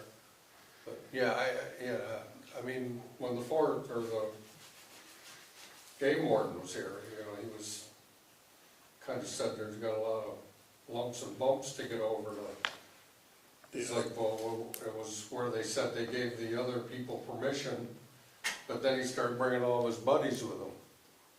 Well, they don't have the permit to drive on the road, but he was bringing his friends. No, and that shouldn't be right, no. So that turns, it just turns It into a should be nightmare. residents only. Yeah, it turns Sunderland into a residents nightmare, only. it's kind of, So I think there's more that need to be looking into in the whole thing from what they want and some serious looking into. I'm not sure what the agreement with the town has with Vast, yeah. but quite frankly, the town doesn't get anything from Vast. They don't have a gas station, a store, nothing. They basically go up and buy my house. Tonight there was 20 of them going up through there, and on a Friday and Saturday night, they all go up in the parking lot, which you guys plow. Yeah. For a turnaround, they park there, so really the town gets nothing from them.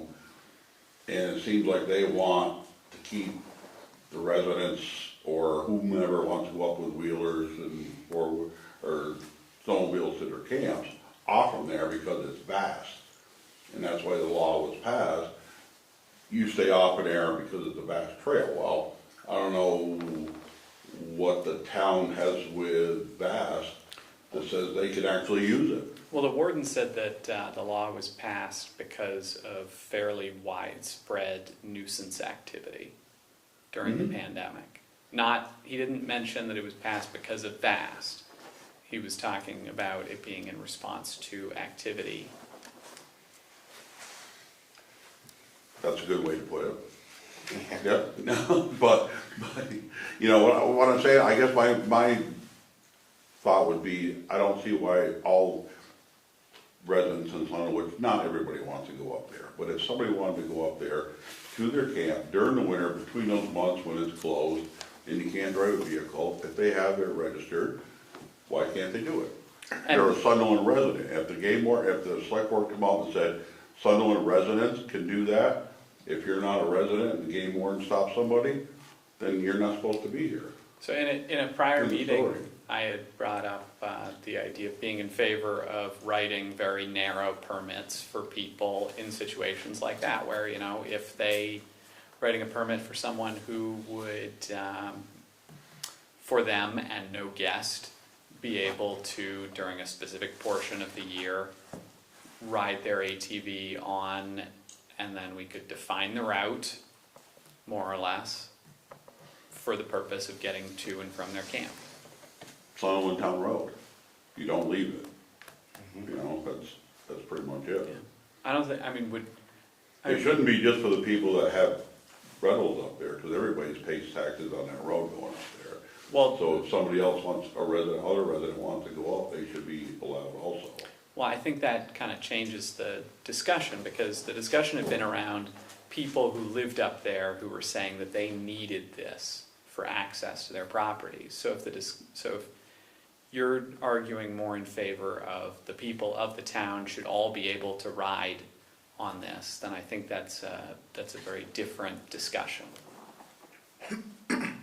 Okay, well, that's where I'd like to see it go, is not a specialty group, it's for the residents of Sunderland. I mean, if you told Bass they couldn't go up there, that cut off two of their main arteries of their snowmobile club, which they don't want that to happen either. So, I mean. Well, there were concerns that the warden had brought up, I'm looking at my notes, for more widespread access up there, was that it would be promoting travel to areas that that people were not allowed to ride to, that it wasn't getting anyone anywhere, and that I don't quite follow that. I think they're riding in the forest, In forest areas. areas, not Yeah. on the road. Yeah. that it doesn't get them to any ATV trail networks, that it doesn't hook up anywhere, that it just kind of dead ends into places that would encourage people to ride places that are nearby where they're not allowed to.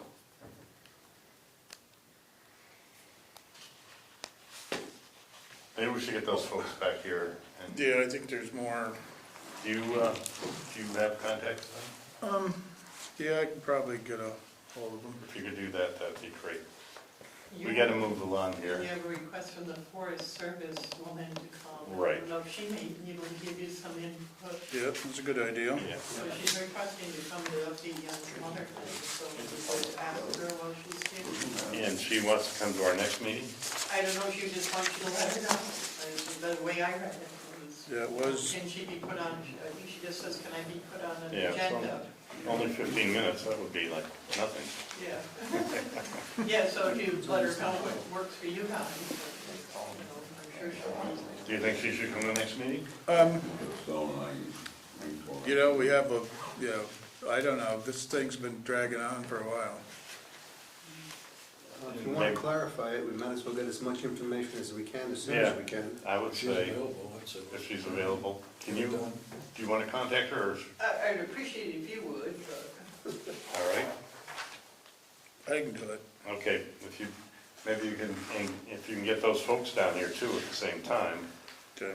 they could hear what she says. Do we want the warden back? Yeah, you could, Have a good time. yeah, that would be great. Yeah, it might be a good idea to talk about ATV access at town meeting. That could make it a long town meeting. Yeah, good. We have voting next day.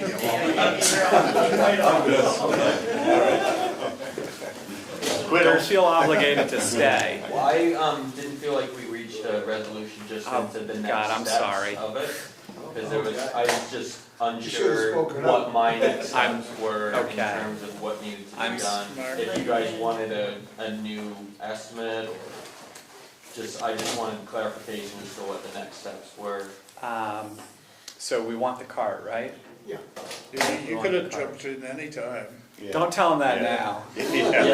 Yeah. You could have been out here 2 hours ago.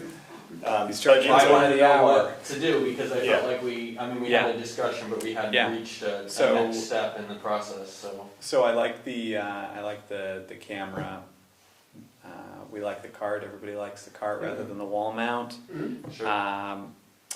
Do you think? I mean, the audio is worth pointing out. Do you think that it might be a good idea to include in a setting like this? You know, something. Yeah, we could microphone add that there. in. Does everyone like that? It's not a large cost, Okay. so. Do we want to? And that just gets hooked right into the system? Yeah, And it just would becomes plug like directly feed- into the camera, and it would give you a secondary microphone that you Okay. could place somewhere, whether it's on the table or in the center of the room. And the system connects to your computer by Ethernet cable or I believe it's via USB, USB? yeah. Because It's hardwired. yeah, the camera This would is be. hard- That's the hard- Yeah, the camera is would be hardwired USB. to the computer, correct. Yeah. And this would also include a computer. Yes. Okay. Yeah, the RFP was for a laptop to Right. Okay. Yeah. be included with it. Okay. Let's do it. Can't use Andrews? Yeah, I agree. The connection to the TV is also wired? Correct, yeah. Okay. Yeah. All right. Let's do it. Yeah. I don't think we need a motion. No. Yeah. No, it's All just- right. Okay. Thank you for your patience. Oh, Yeah. no problem at all. It's been a Sorry. marathon. Fascinating process. It's fascinating is a word for Sorry it. we kept you here so long. Yeah. Okay. Yeah. So, yeah, we thought. You were riveted, weren't you? You were very, you were very patient. All right. Have a wonderful evening. Thank you very much. Yeah. Well, what's left of it? Yeah, thank you for your time. Thank you. We have an I'll talk to you excess sometime. weight. Okay. Maybe tomorrow. Make it Wednesday. Okay. We have an excess weight permit from Newport Sand and Gravel and Carroll Concrete. I move that you sign it. Can we move that I'll Bruce second signs that. it? Yep, that's fine. Okay, it's I'll second. all in favor? Aye. Bruce signs it. There you go, Bruce. Thank you. Let's see, we had a few, do we want to do, sign? If you're ready, We're ready. Let's do it. We've we've made the motion and just accepted. take a look over it, make sure it all, because I'm old and tired and God knows. But, so Article 6 is your one about the ARPA, these updated pages with your new additions. Let me see if I have 2 copies. What's today's date? What's that? What's today's date? 22nd.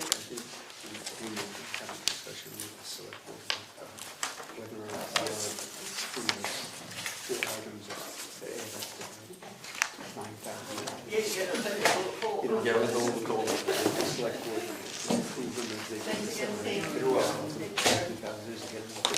Yeah, yeah, that's a good idea.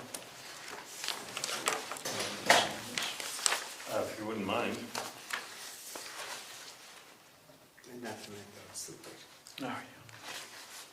So we've already approved this, so this would be, Just look it over and make sure I don't have any blatant typos. I see employee appreciation on there. Yeah, there it is. you were good. I added Yeah, the we're 2 good. lines, Looks good. updated the amount.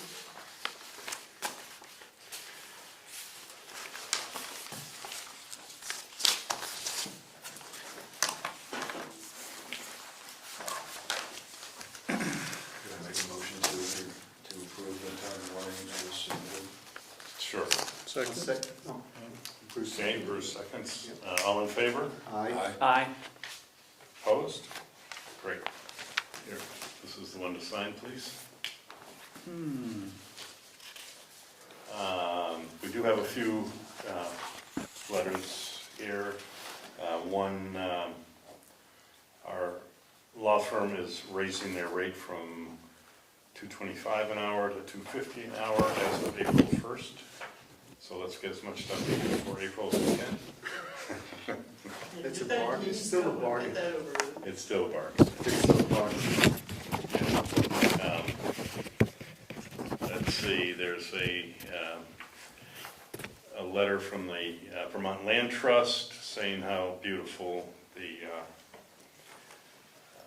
Hill Farm is, and this means that your land, the Hill Farm, is part of the legacy, atypical conservation effort.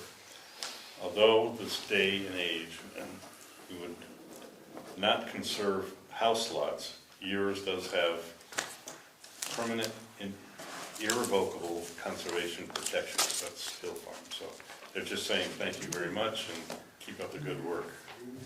So they're scheduling two monitoring visits Right. and So your abutting seat, owners, my why they're seat, notifying Dixie's us seat. and the other people is because other people, anybody who bought the land is invited to go to the monitoring visits. Right. So they're monitoring on February 2nd and March 1st.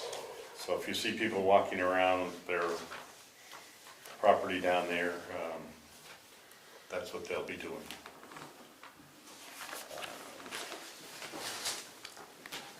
And there is a Zoom meeting to discuss the water quality plan for the Deerfield River and nearby Connecticut River on January 24th, 2 days from now, at 6 p.m. You can go online if you're interested. This is from floodplain restoration.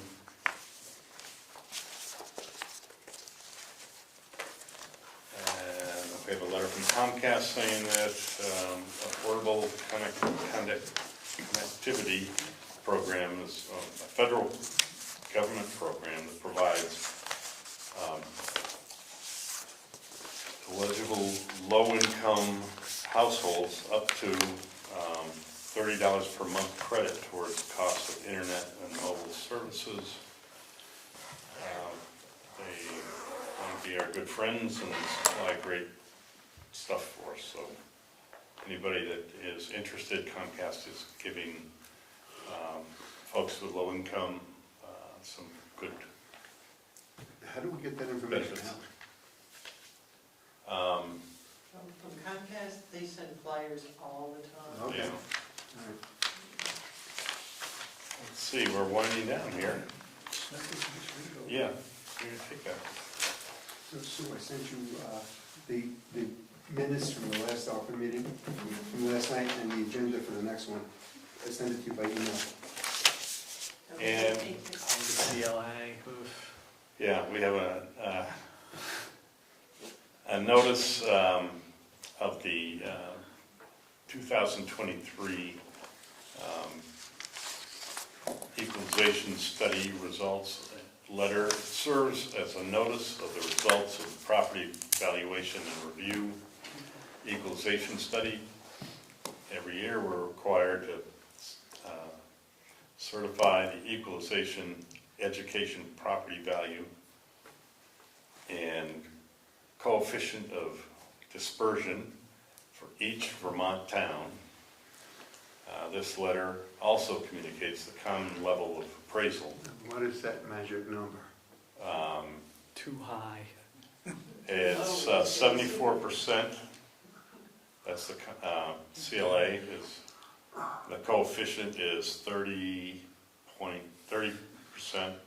30.86%. What was it last year?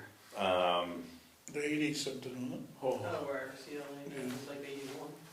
Yeah, So it's our tax is gonna go up automatically. a lot. So Oh, yeah. anyway, this is a Yeah. notification saying, yeah, hold on to your seats because Yeah. and is taxes are this going up. for this upcoming year? They're going to be starting Well, the July 1st. July fiscal 1st. year, They're going to start, When's the town appraisal starting? in July. yeah. But that's what, a 2 or 3 year process. Yeah, it's gonna take a couple of years. from the So this is July. an effective increase of, Well, it's, what you do is you take your equalized rate, the 100% rate, and you divide by the CLA, which gives you a higher number.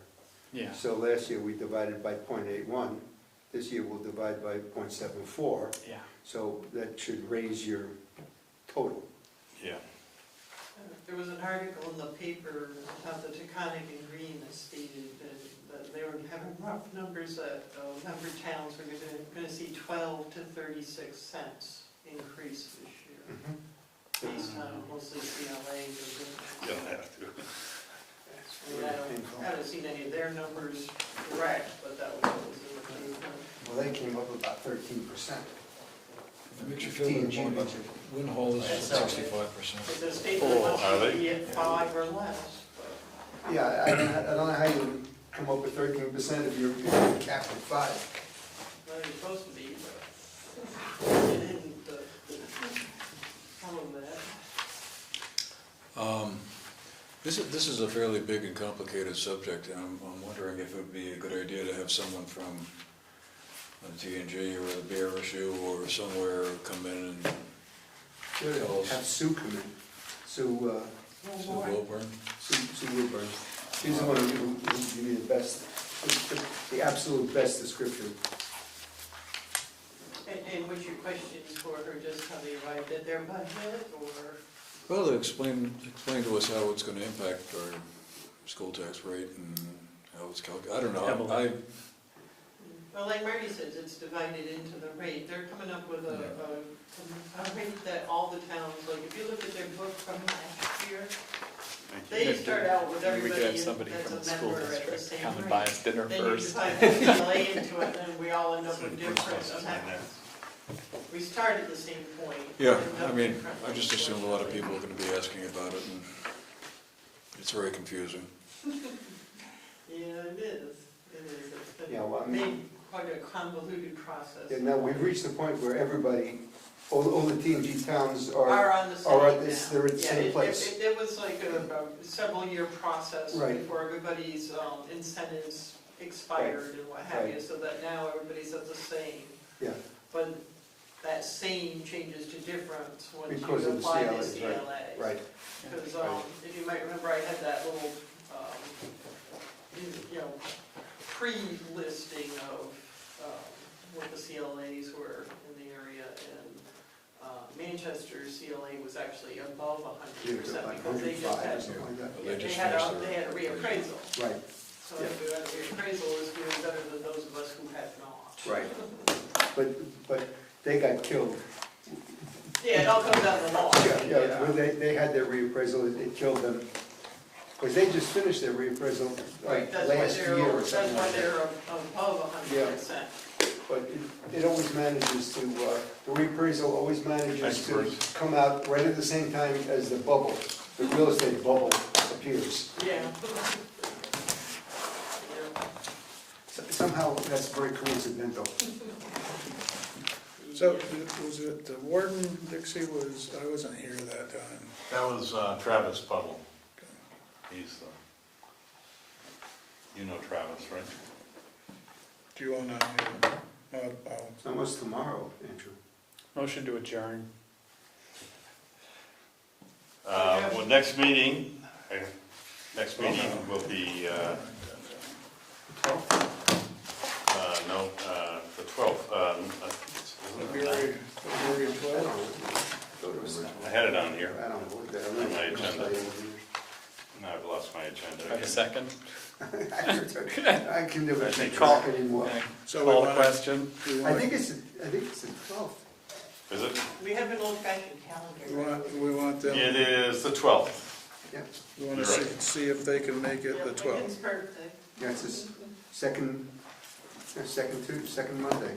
Yep, the 12th, you're correct. All right. We had a motion to adjourn. Do I have a second? You do. All in favor?